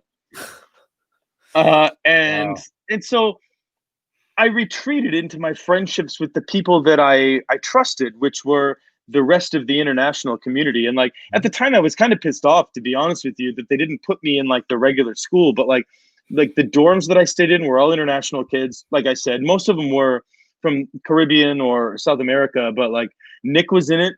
Nick was there. Nick was at Pratt. Leif was there. His family was there. His mother still lived at 181st Street in Manhattan. I had friends from Taipei. I wasn't alone. But like my first year in New York, I desperately wanted to reconnect with American kids, not even knowing what the hell that meant, because that doesn't mean anything. All the American kids were also in New York from other places in America, and New York is not America. I want to make that clear. So they were going through their own form of like a cultural confusion, just thinking that like, oh, I grew up in Iowa, I know what it is to be American, and now I'm in New York and I have no idea what's going on, and this is still America. Like, it's confusing for everyone, but I felt grateful and fortunate to have had my friends that knew where I was from and who I was at the time. But all it did was stunt my growth, because eventually they all left too. And then maybe like 5-8 years after I moved to America, one by one, they all peeled away. They all got married and they left, or they went back to the countries of their passport because they couldn't stay in America anymore. And for the first time, I was really alone. And that's when I freaked. That's when I started to have like my everybody else had it when they were in college. It was way after college for me. It was when I was like, oh shit, my entire support system is gone. I'm totally alone here. All I have to support me are people who I trust but don't really understand who I am or where I'm from. And it took, I think, much longer for me to get past that and overcome that than it did for everybody else, because college is by nature transformative experience. It's supposed to be a struggle, and like, yeah, you're working your stuff out as an expat kid to figure out how to get beyond that. But by the time you graduate from college, most expat kids did. Like, I just wasn't dealing with it until I was probably in like my mid to late 20s when it happened to me, and everybody else had already moved on from it. And like my friends thought that my friends that I grew up with, my expat friends, thought that I was crazy, because like, why are you still obsessed with this shit? Schneike. When like we dealt with that a long time ago. And I was like, well, I never had to deal with it because I had all my friends with me in New York. So it was complicated. There was a secondary trauma that happened to me in my late 20s where like I had to learn to reinvent myself, and I had to learn to figure out what like my goals were, because I didn't deal with that in my early 20s. I hadn't set a series of priorities or goals as to where I wanted to go or why I was still here. And eventually I did that and came out of it and followed my path to where I am now. But awesome. But it was a struggle. It was certainly, I was embarrassed about it. I didn't talk about it, and that was probably made it exponentially worse. So again, go back to your last question. Kids who are going over there, you're gonna struggle, you're gonna suffer. Talk about it. Be open about it. Don't hide your fears. I hid my fears forever, and they haunted me for way too long. It's so refreshing to hear you say that, man. I mean, I've known you forever. You're my brother, and yet I had no idea. And the funny thing is, I went through the exact same experience, and yet you and I, this is something that I think we all just expect, or people expect. We're fine. We're good. Everything's great. You know, we put on a front, we put on masks a lot as TCKs, and we act the part, and we get through it. We're taught to.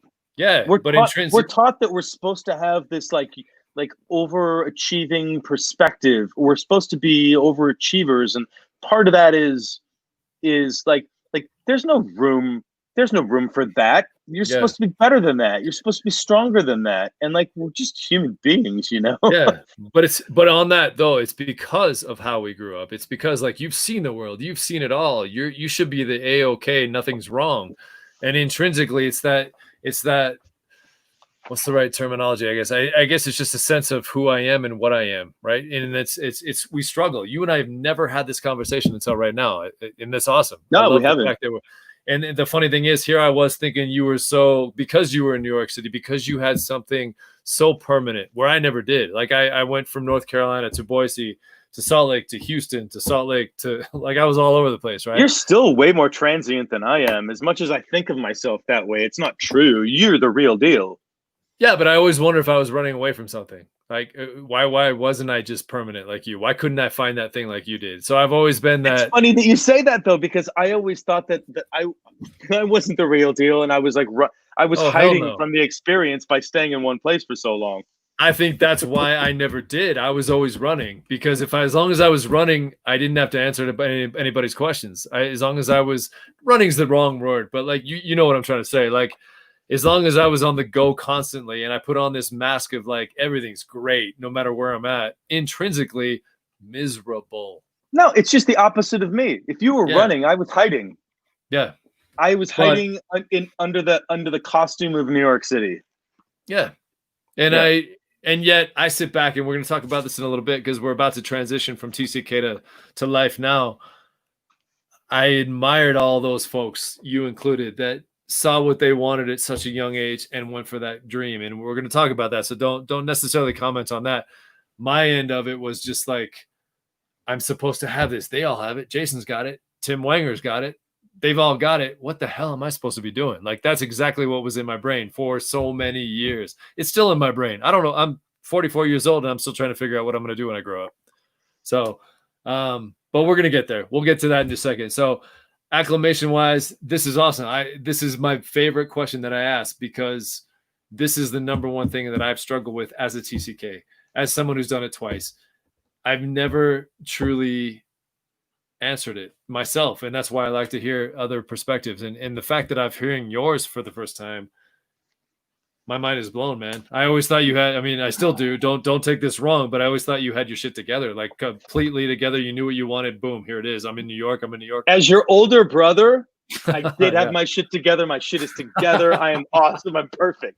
As a human being, yeah, I'm a total mess all the time. Welcome to the club, brother. Welcome to the club. But let's transition into that, and that's awesome that you say that, because this question is one I have not asked, and it's one I want to ask because you and I have been on the same continent, I guess, for a long time, but not necessarily in the same time zone for 20 plus years. I know you pretty well, and yet I don't know you at all. And I think that's just something that siblings go through, right? So I feel the same way. Yeah. This is the first time I've ever asked anybody this on the show, but what is something that maybe people that know you as well don't know about you at all? Like what's you don't understand what I'm saying? Like, is there something that's out there that maybe we don't know anything about? Everybody who thinks they know you, come to find out they don't know this. What is this? What is something that we don't know about you? If you let me go off on a tangent for a minute, I can try to explain that. By the way, we're an hour and 37 minutes in, but we're gonna go at least to 2 hours. This is just how it works. It's how I have no intention of breaking Debbie's record. Debbie, if you're out there, your podcast is better than mine. No. Yeah, so go ahead. So one thing that people don't understand about me is that I don't make art anymore. I started off making art, and I came to find. I'm going to stop you real quick because Kim, that student of mine, is on your same wavelength, I guess, right now. But she's got a question for you. What made you want to do art? What made me want to do it to begin with? Kathy Wu and Nick Booth. People made me want to do art. I saw them do it, and it hit me. It resonated with me in a way that I don't think anything in my life did. The only thing before that resonated with me like that was I was a child athlete. I was a gymnast when I was a kid, and that was my life. When everybody else went home after school, I got on a bus and I went to a gym and trained every day. And dedicating yourself to a higher purpose is something maybe I learned from gymnastics, but felt more natural in art. So I made paintings. I did art. I made art. I made paintings for a long time. I stopped making paintings when I decided that I was never going to be the next great painter in the world.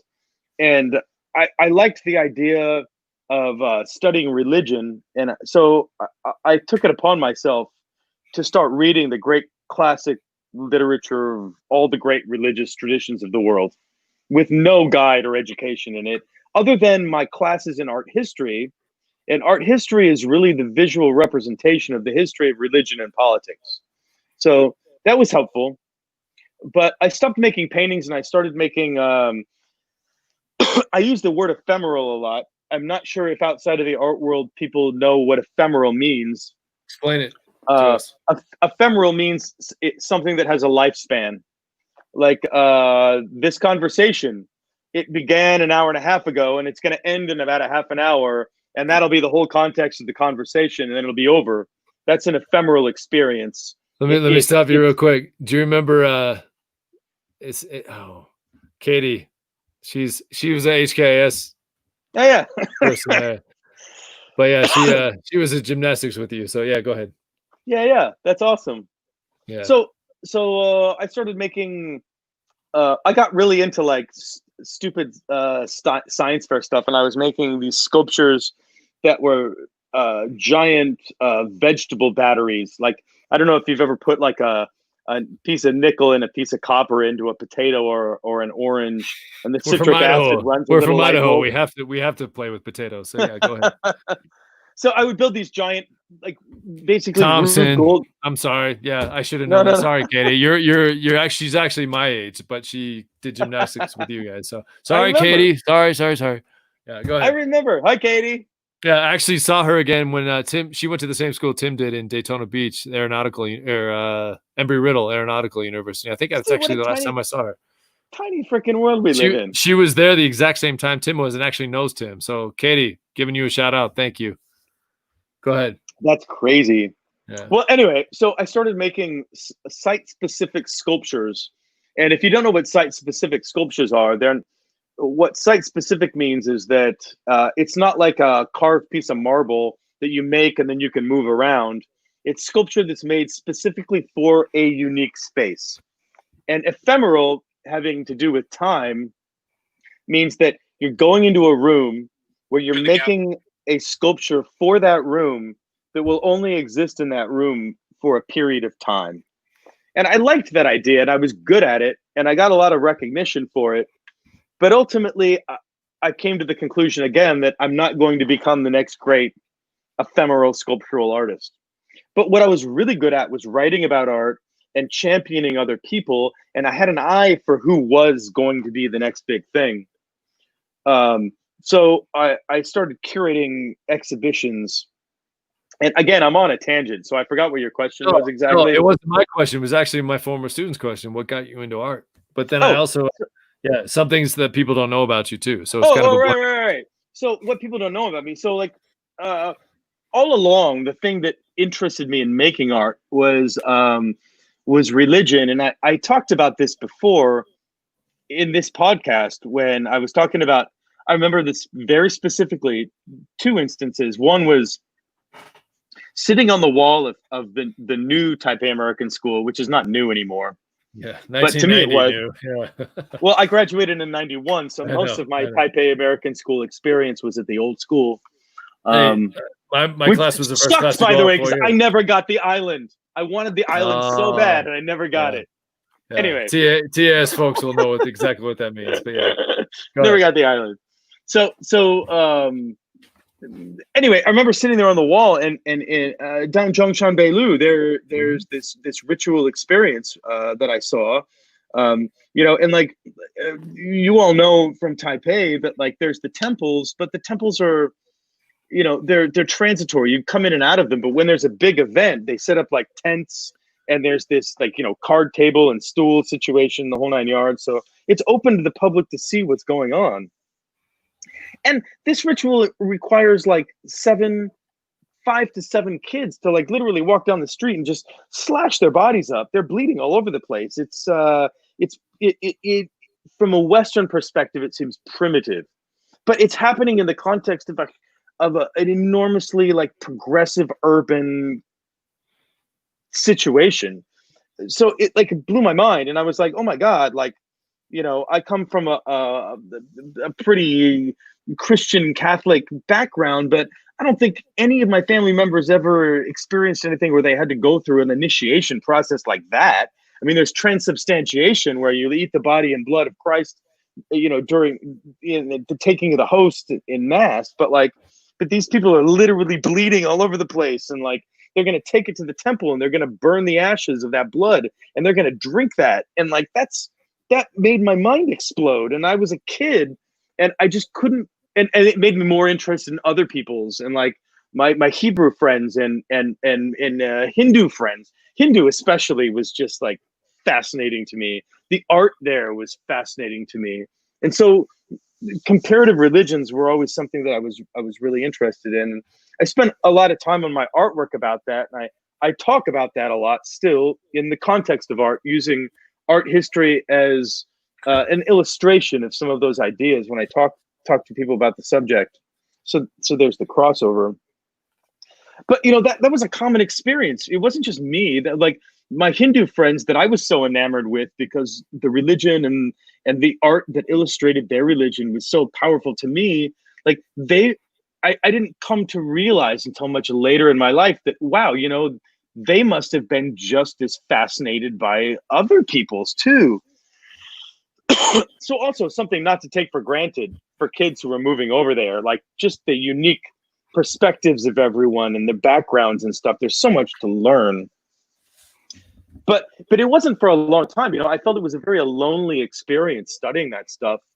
I met people along the way who were interested in the subject, but only had peripherally studied it or learned about it through books or people that they had met and stuff, but hadn't really had the chance to experience it firsthand in the countries that they were born out of. And this is the question again about like what people don't know about me. So I explored that as a curator in the Lodge Gallery. When I say I'm a curator, what I do is I write essays about things that I find fascinating. Maybe they're about 3-page essays. And then either I work by myself or in partnership with someone else to narrow down those essays into 1-page press releases. And then I go after as many intelligent artists I can find to illustrate my idea. So I'm painting with other people's paintings now, if that makes any sense. Totally. Yeah. So that's what I do professionally. A few years ago, I encountered a group of people who are from multiple diasporas, very much like the international school system.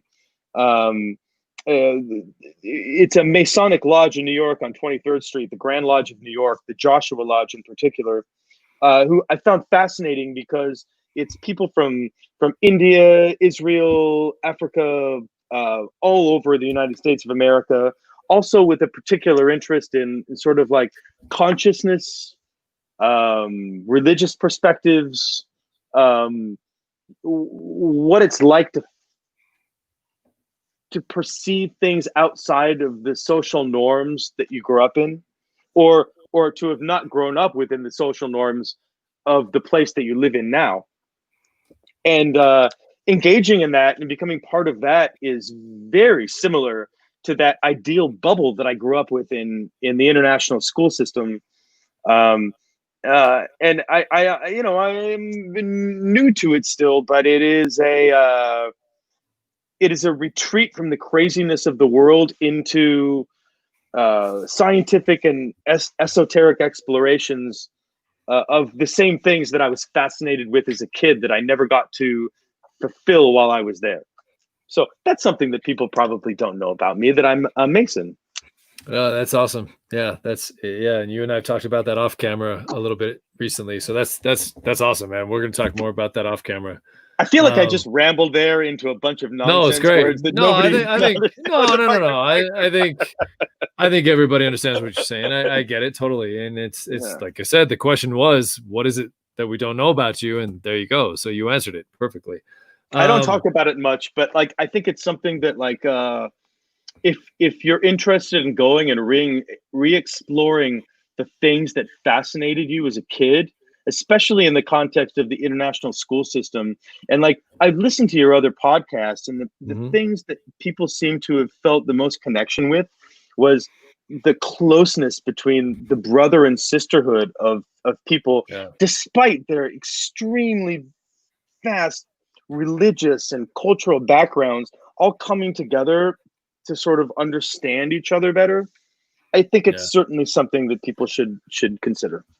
Yeah. No, well, I think you hit it earlier, way earlier, but we were talking about the fact that as TCKs, it's almost like it's a fraternity or a sorority. Yeah, it's a kinship, right? We all kind of get it without even having to explain it. We all get it. And that makes it easier. It's, we get the blessing, we get the curse, we get it all. So it's without even having to explain yourself. We totally understand. And you don't get the blessing without the curse. The curse is inherent in the blessing. Like you don't learn to overcome until you suffer, right? So they're both naturally brother. Yeah, absolutely. The curse and the blessing are brothers, Absolutely. Yeah. But I want to actually brag about you for a second, because the reason I asked you that was it was kind of a softball question. I was throwing it up to you so you can smack it out of the park. But it's my turn though. On that note, some people probably, actually not some, I would guess many people that are watching don't realize this. They know you as the artist. They know me, I guess, somewhat of as an athlete. Like, again, look at the background here. The college baseball, blah, blah, blah. I'm not, this isn't about me. It's about you. But I want people to realize something that they probably don't know about you. The entire reason I ever even started playing baseball was because of you, brother. Second base, bro. Second base. Pizza Hut. I used to go, just so everybody watching, we were living in Chicago and I was too young to play. We're going to talk about mom in a second, but I used to go to my brother's T-ball games, moving on to his Little League games, and I was jealous as hell. I remember sitting next to mom, learning how to blow bubbles and gum, watching you play, and I thought, that's my brother. I want to be that guy. So people probably don't even realize that, because, again, look at the background of these two different pictures here. You've got the artistic stuff and the worldly stuff. I've got 16-year-old boy stuff hanging up in my office. So, but I want people to truly. Facades. You have that same worldly. You have it all. Are you kidding me? Come on. I know this is a shock to a lot of people. I don't like to talk about myself, which is kind of ironic, being I'm on a podcast that's talking about people just like me. So, but my point to that is, I would never have played baseball the level that I did in it becoming, baseball becoming a core of me, sports becoming a core of me, if it wasn't for you. So I want people to actually know it's not just about what you said, but there's so many things about you that people don't know that I just am fascinated with. Probably never even told you that, but the only entire reason I ever even got hooked up in sports was because I sat next to my mom blowing bubbles watching you play T-ball. Well, the only reason I kept doing it is because I got to play with you. We were a team, if you remember correctly. Especially when we got you to and Hong I were Kong. a team. They would pick us for the teams as a duo. Like you were shortstop, you were second base. Yeah. You played. So I think for a brief period you did first base. That was when we moved to Hong Kong. I was because I was tall. Go figure. So well, you had the reach, right? Yeah. But we were a team. They always knew that, like, if you put two of us in the infield, there's nothing getting out of the infield. No. And we could both hit. We could both pay. It was just. But I don't. It's funny. Than me. You could always. You were always better than me. But like, I could outfield. But I was never the great hitter. That's not the point. What I'm getting at is people look at you and probably have no idea about that. The fact that I got so deep into sports growing up as a kid was because I sat there in Chicago blowing bubbles as mom was teaching me, watching you play T-ball and Little League. So I want to make sure that's why I kind of threw that question out to you. But then I wanted a minute to actually talk about the fact that people probably don't know that about you, right? Can you see me? I'm blushing. Oh, there you go. Yeah. But that's not just it though. We alluded to this a little bit. It's something, and I want to just give me a minute here to kind of go on this. And I alluded to it a little bit earlier. Truly, this I want to make sure people know that that's the sport thing aside. one thing that I've always respected the hell out of you and been jealous of you. You know, Tim falls into this. I talked about it earlier. People that knew from an early age exactly what they wanted to do, jumped over those hoops, took that chance on themselves, rolled the dice. They're living their dream, and that's you, brother. I mean, that's somebody who knew at an early age what he wanted to do and did it. You're doing it. You're still doing it, and you will do it. You want to switch bank accounts? Right now it's probably sixes.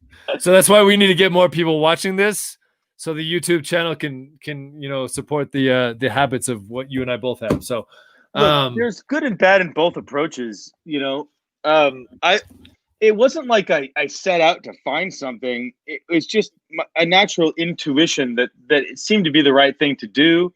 I had friends who were involved in it and encouraged me and were there to help support that dream. And then the dream sort of took on a life of its own. So even after those friends were gone, the dream was still there. And it's really not been a life. I thought for a long time, like, I should be proud. I've dedicated my entire life to the world of art. But that's not what I was doing. Art has facilitated my ability to continue to ask the questions and try and understand the questions and have somewhat of a philosophical approach to answering those questions and still make enough money to eat food and have a roof over my head. I never had a corporate job. Not a bad I never thing. had. Yeah, sure. But for the freedom that I have had and that I've allowed myself, that has allowed me to continue to ask the questions and engage in like the empirical questions of life, the things that drive my everyday and make me get up in the morning and wonder and go after. There is a sacrifice of security. And I talk to a lot of people who I've known through many ways in my life who envy the opposite of that, where they have the security, but they never had the freedom. And like, it's an unfortunate condition of the human experience that it's only in the very rarest of cases that you can have both of those things, security and freedom. And I don't have kids. I don't think that if I had kids, I would have been able to pursue the kind of lifestyle that I had. So there is one level of security gone. The next generation of Vogels is left in your hands. So think about that for a minute. But like also, the luxury of the thing, some of the desires that I have, which are like we were talking about before, my blood instinct to travel, that is determined by how successful I am at my very structured, non-secure existence. So like, I can't just take off on a whim. Let's say I have to save to go do those sorts of things. In exchange for that, I am able to spend my life delved into the spiritual and philosophical and symbolic and esoteric education that I find meaningful.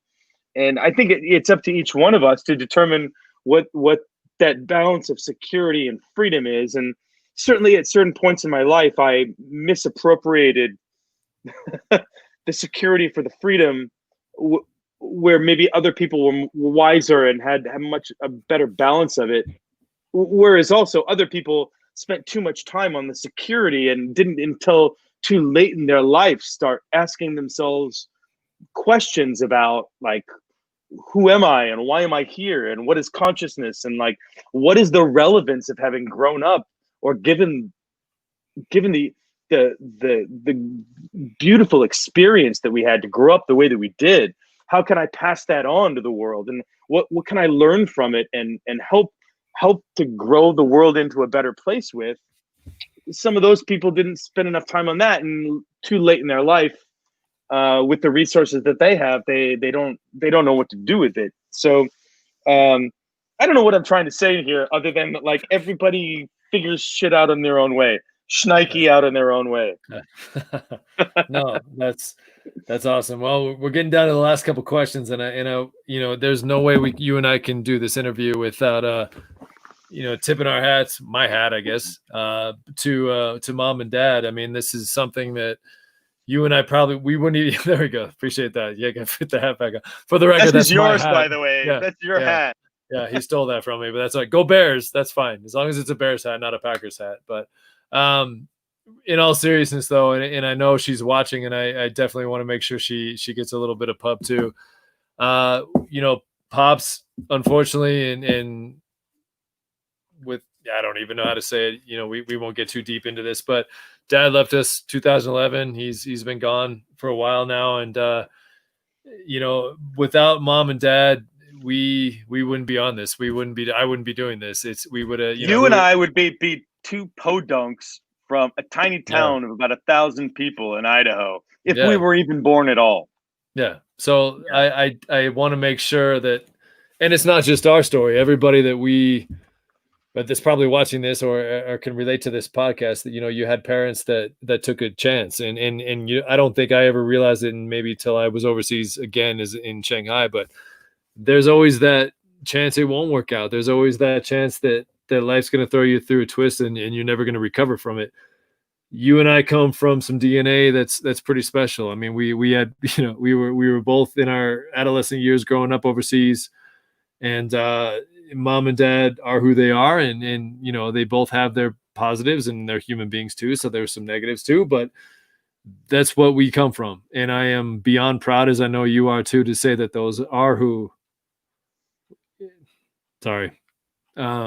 But that's who we come from. It is what it is. But my point to this is, I look back in our stories with Mom and Dad, and people that are watching this, friends of Mom and Dad, and guys and ladies that we grew up with can all relate to this. And that's one thing I'm beyond more proud of. I have yet to ever hear Mom and Dad ever spoken negatively from any of our friends. They were always, always the ones that,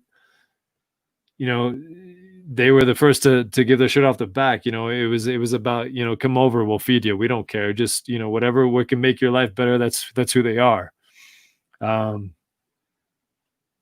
Damn it. I told myself I wouldn't get emotional. Right. So, but it is what it is. And yet Suck it up, little bro. Suck it up, little bro. Yeah, there we go. I'm going to be your older bro.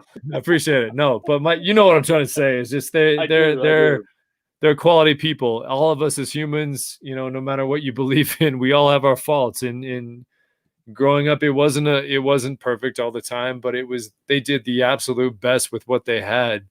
Well, and Ben, you have to remember, Dad grew up in Japan and Germany and Turkey. He understood what we were going through. Right. Mom grew up in a small town in Pocatello, Idaho, and like all that she had were the stories that her father had about going to China in the military. She if there was a braver person between the two of them, and they were both incredibly brave. Yeah, Mom was the brave one. Still is. I mean, people watching, she's definitely still fighting the fight, and she's an amazing lady, and Dad was an amazing guy. And I look back in the stories. I mean, I kind of wrote a couple down, and you'll appreciate this. But the story with when we first moved to Hong Kong, you'll love this. I think kind of sums up our initial intro to Hong Kong. But we were so blessed to be about a 5-minute walk away from Repulse Bay Beach. I was 8, you were 10. Dad took us down to the beach. It very well could have ended right there, because if you remember right, we were on the beach and you were in that little raft, and Dad told you just to kind of wait around the little first area, and then the tide took you back out. And Dad and people, some people to this day, Mom and Dad's good friends, don't even realize that Dad had a wooden leg. He would take his leg off. By the way, Ben, the story that you're telling, second of 3 times that Dad saved me from drowning in the ocean. Yeah. But I just remember he looked at me and said, "Do not get in the water. I got to go get your brother again." And I remember the guy. And of course, the locals are all looking. Here's a white guy. Here's a white. Sure, he took his belt off and he strapped it onto his leg, remember? Yep. And I just remember seeing Dad, like, it was more like this because I mean he was trying to flutter kick to go get his oldest son, and I'm just standing there with my water wings on, like, okay, whatever, I'll be right here. I just trusted him implicitly that he would save me. Yeah. Well, he was trustworthy, right? He was a Boy Scout. So, but no, I remember that. Even before that, I do remember, and you'll appreciate this too. And I truly wanted to give some time to talk about mom and dad, and but I still remember the day that we went to Christmas Mass in Chicago. This is pre Hong Kong. You, myself, and mom went. Dad kept saying something was up. He couldn't make it. Oh, I remember this. The Santa Claus. With that, plus the fact that we got home and it was, I mean, we're talking, you and I are a little bit older now, so we're talking early 80s. Emily was probably barely walking at the point, but we got home and you and I came back from midnight mass and mom was there and dad was there and dad was sitting in front of our TV in Chicago going like, there's something wrong with the TV. I don't get it. I don't know what's going on. And it's weird. It's stuck on this channel. And you and I are like, was that even the 80s? Wasn't that like 79 or something like that? It would have probably been about 80, 81. And the reason what I'm about to get at is I think of the fact that people appreciate that. But dad kept playing this dumb guy card, like something was wrong with the TV. And you and I looked down and sure enough, here we're just two little kids in Chicago from Idaho. Atari was on the screen, right? And he just couldn't figure out, like, he was totally like complete crap now. Like he was playing a game with us, messing with our heads, but something was wrong with the TV. That was that big black TV with the big rabbit ears sticking out just so we could get in. Yeah, the old tube TVs. Yeah. But I remember that, and I just remember flying too, overseas, flying with mom. Initially, they would pay for us to go up. Back in the day, we would go upstairs and have that back seat of the upstairs compartments where we could lay out and spread out. And I think that's probably why I still love to fly and still find it relaxing. But I could fall asleep easier on airplanes and in hotels than anywhere. But I remember those. We'd always base our trip based on the fact that, okay, there were two movies shown. You could kind of space out your entire flight. And this was like 18-hour flights, not 13 hours like it is now. But you could projected too. They were projected. Nobody had a little TV monitor on their seat. It was like, this is everybody's getting the same movie. I don't care what class you're in on the plane. You're getting the same movie at the same time. Do you remember what the movies were? Like half the time they were like Alfred Hitchcock movies and like weird like suspense thrillers. I remember one where like a plane crashed. Like, really? We're doing this? And I remember only being like a little kid going, seriously, we're doing an airplane crash right now and we're on a plane. Yeah. So but my point to that was, like, I remember dad was already overseas, but mom, the trooper that she was, and you brought it up earlier and I wanted to kind of give her some credit here. You're right. She had every reason in the world to be terrified because dad lived how we were. He was a military brat, but he spent most of his life all over the place, just like you and I did. Mom was able to push her entire fear aside. Maybe she had it. I never saw it. Probably you didn't either. But she was able to just wrap that up and just, this is what it is. Let's go forward. Let's move forward. We never look back. And that's kind of what was instilled in us. Even to this day, I think that's part of our character, your character, my character. It's like shit happens, you move on. That was dad with his leg. And we learned that the hard way right away as a kid. And then mom too. They were just two people that refused to look back and make excuses. And I want to make sure that that's the legend of Jim and Sharon, right? I think that's kind of what kind of goes along with that. And I think that's trickled down to you and I and who we are as people too. I mean, they both of them are. I don't think you and I have ever met two more accepting people. They might not have. I agree with you, man. Yeah. Whatever I've done in my life is just a secondary story. Oh, as like I'm just a character in the bigger story of Sharon and Jim. Yeah. to this day, dad's been gone. Yeah, mom's obviously still around and she's fighting the fight and dad's been gone for a while, but their story, first off, the way they even ended up together was a beautiful Hollywood made for TV story, whatever. But I mean, just the fact that mom was never even supposed to be at that party and then dad didn't like the guy that was hitting on her, blah, blah, blah. I've told the story 1,000 times, but the fact that they're even together, the fact that you and I are sitting here talking is a miracle in and of itself. But I don't know if you know this, but dad told me when I drove across the country with him, we drove up to Boise and then we drove outside of Boise and he pointed to a building and he explained to me that I was the product of a federal crime. Oh, I didn't know that. Good job. Yeah. Thank you. Okay. Yeah. That, that's awesome. Well, Dad had been what do they call it when you're called in for the war, conscripted? Yeah. And so, but he only had one leg, obviously, so he wasn't going to go, but he still had to go through the whole process. And Mom snuck into that building and spent the night with him. And then they knew that it hadn't been, it was just the timing and whatnot. My birth coincided with the event that would have been a federal crime, literally. So I take great pride in that, by the way. Hey, as you should. And Dad did too. Of course he did. No, of course he did. But no, the point of this is I'm trying to make, and I know you are too, is just we are beyond lucky and fortunate to come from two people who had, and to this day, life threw curveballs at them all day long, and they came out swinging, and they're, we have our differences. We had our differences, with Dad and you and I and Mom. We still have our differences. At the end of the day, though, what an honor to be called their sons, right? So it's just a situation that I'm beyond grateful, right? So well, I think it's a great honor to be your brother. I have for most of my life been confused, and probably from an outside perspective a mess. From inside perspective, I've been doing great. It's called being a TCK. Yeah. From an outside perspective, there's probably a lot of confusion going on there. But yeah, man, I'm grateful that you're my brother, and I'm grateful that my mom is my mom, and Dad was beyond comprehension, mythological. I don't know how else to describe that. He is a mythological character. From the outside looking in, it's so funny to hear so many of my buddies say that when they first met Dad, they were absolutely terrified of him because he was so stoic and he was just who he was. And yet you got to get to know him, and you unpeeled that, I don't know, that onion layer that he had, go like this. And you and I both know what I'm talking about. Yeah. That guy was the biggest teddy bear in the world. And well, I'll tell you a story about Dad. He used to come visit me in New York. Mm-hmm. And when he did, I would always introduce him to like a new friend of mine. And one guy that he got to know well, because I introduced him a bunch of times, is my friend Paul Lee. And Paul is Korean, but Mm-hmm. he grew up in America. Paul's parents escaped from the Korean War as refugees to the United States.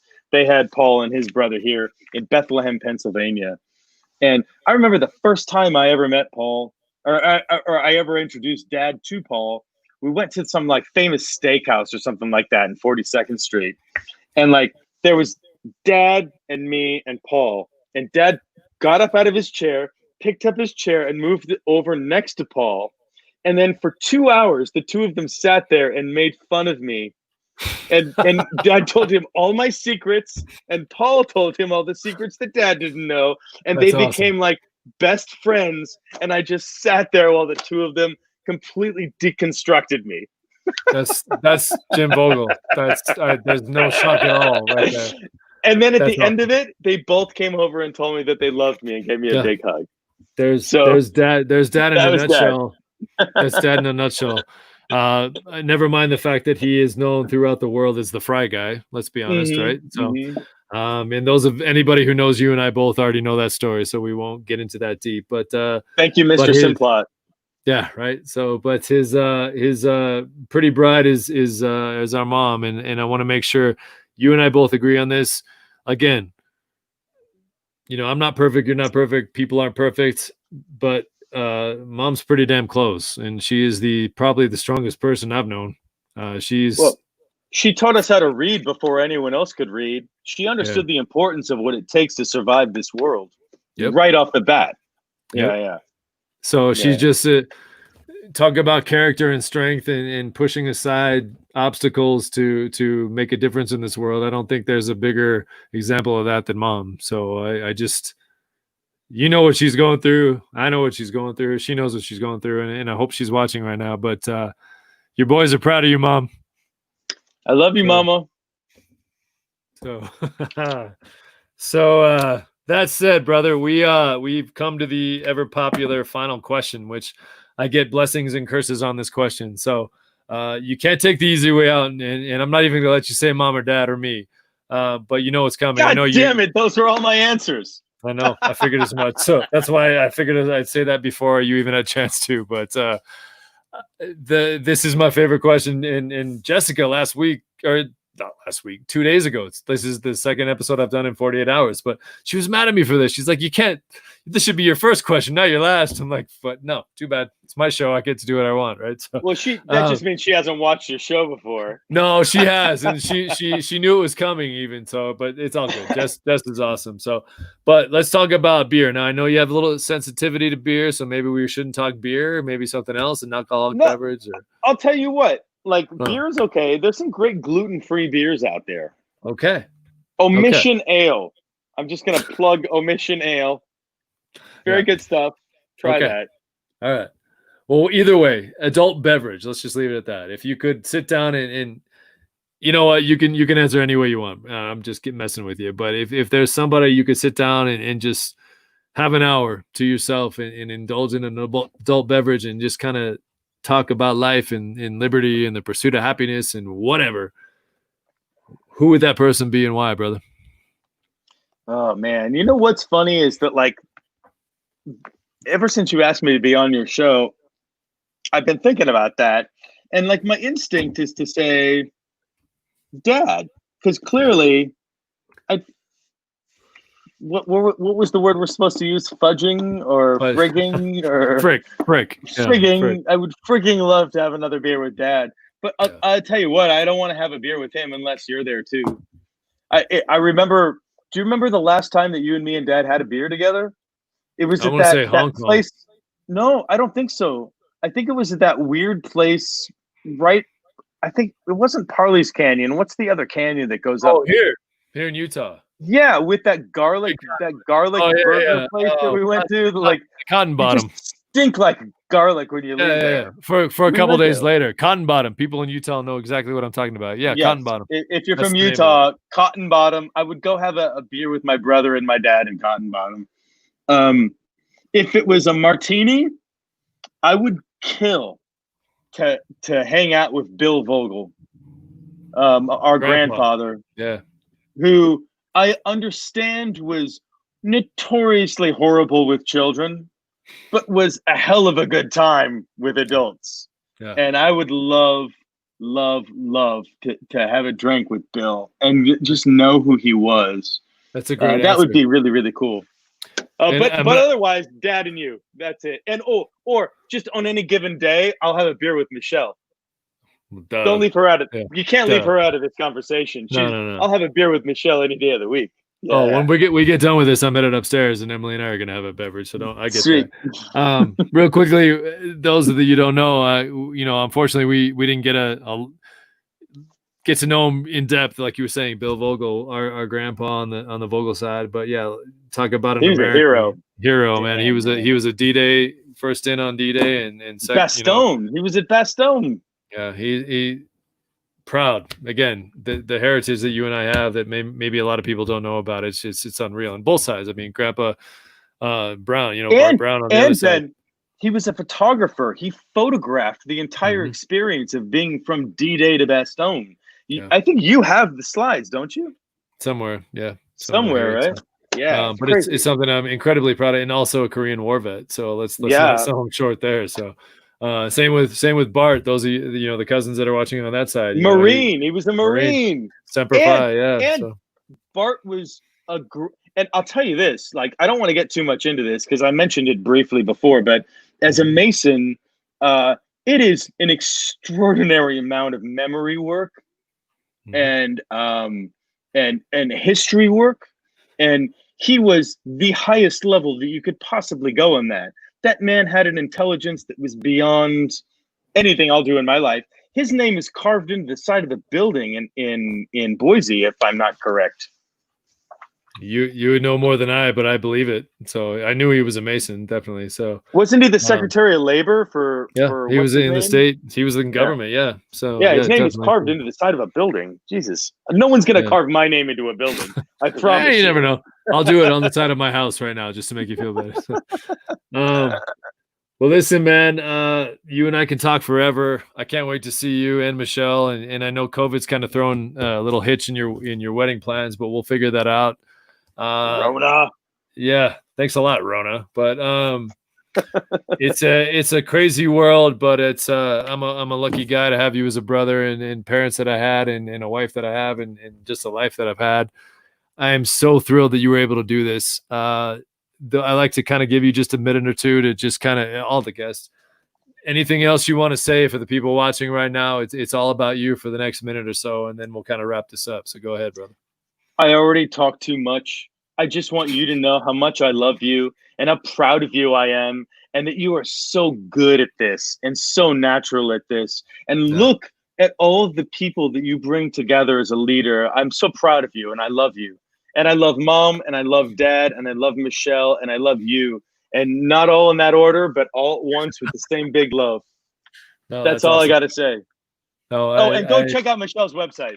Yeah, absolutely. We'll make sure we'll put that. We'll add that to your thing as well. So, but listen, this has been a blast. You are 10 minutes short of Debbie Krieger's record, so I hate to break it to you. I don't want to break Debbie. Debbie's the best you've had on here. No, she's going to be on a couple of times. I have a feeling, but man, it's funny how everybody that gets on they all think that they don't have enough to say and whatnot. Is it even going to go an hour? And here we are, 2 hours and 20 minutes in, so we can keep going too. But I'm proud to be your brother, man. And this was awesome. And I am so thrilled that you joined us. Matt Davies with a quick little, he must've watched the whole thing. Look at that. So, that's up, Matt. Yeah, he's going to be on soon, about about a month. Yeah, he'll be on in a couple of weeks, and I can't wait to have him as the rest of my guests too. But just be safe, man. This is I promised myself I wouldn't get political on this, but just the world's kind of crazy right now. Everybody matters. Be safe, everybody. We're all in this together, and we're all human. It's just, that's all I'm going to say about that. But just respect everybody, appreciate everybody the way, we're all meant to be. So I just want to leave it at that. I don't want to get too deep, but everybody be safe.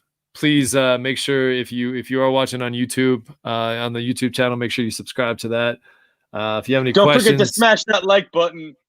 That's right. Yeah, even on Facebook and YouTube. Smash that like. Yeah, where's your clap sound? You haven't done that in a while. So let's get that back on. Hang on. Oh yeah.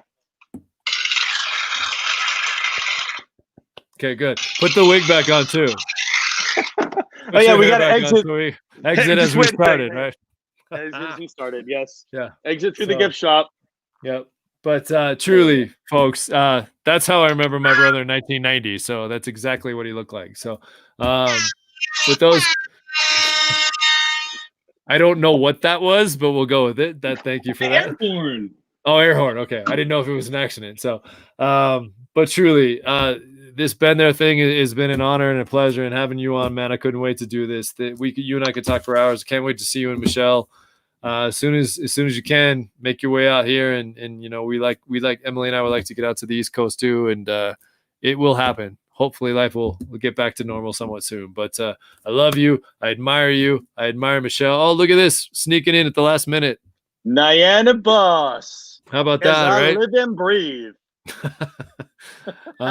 But I just want to make sure that truly, man, thanks for doing this. You are I already know you're borderline legend in New York City in the art world. People tell me that all the time. So don't even try to deny it. Don't even say anything. I know it's real.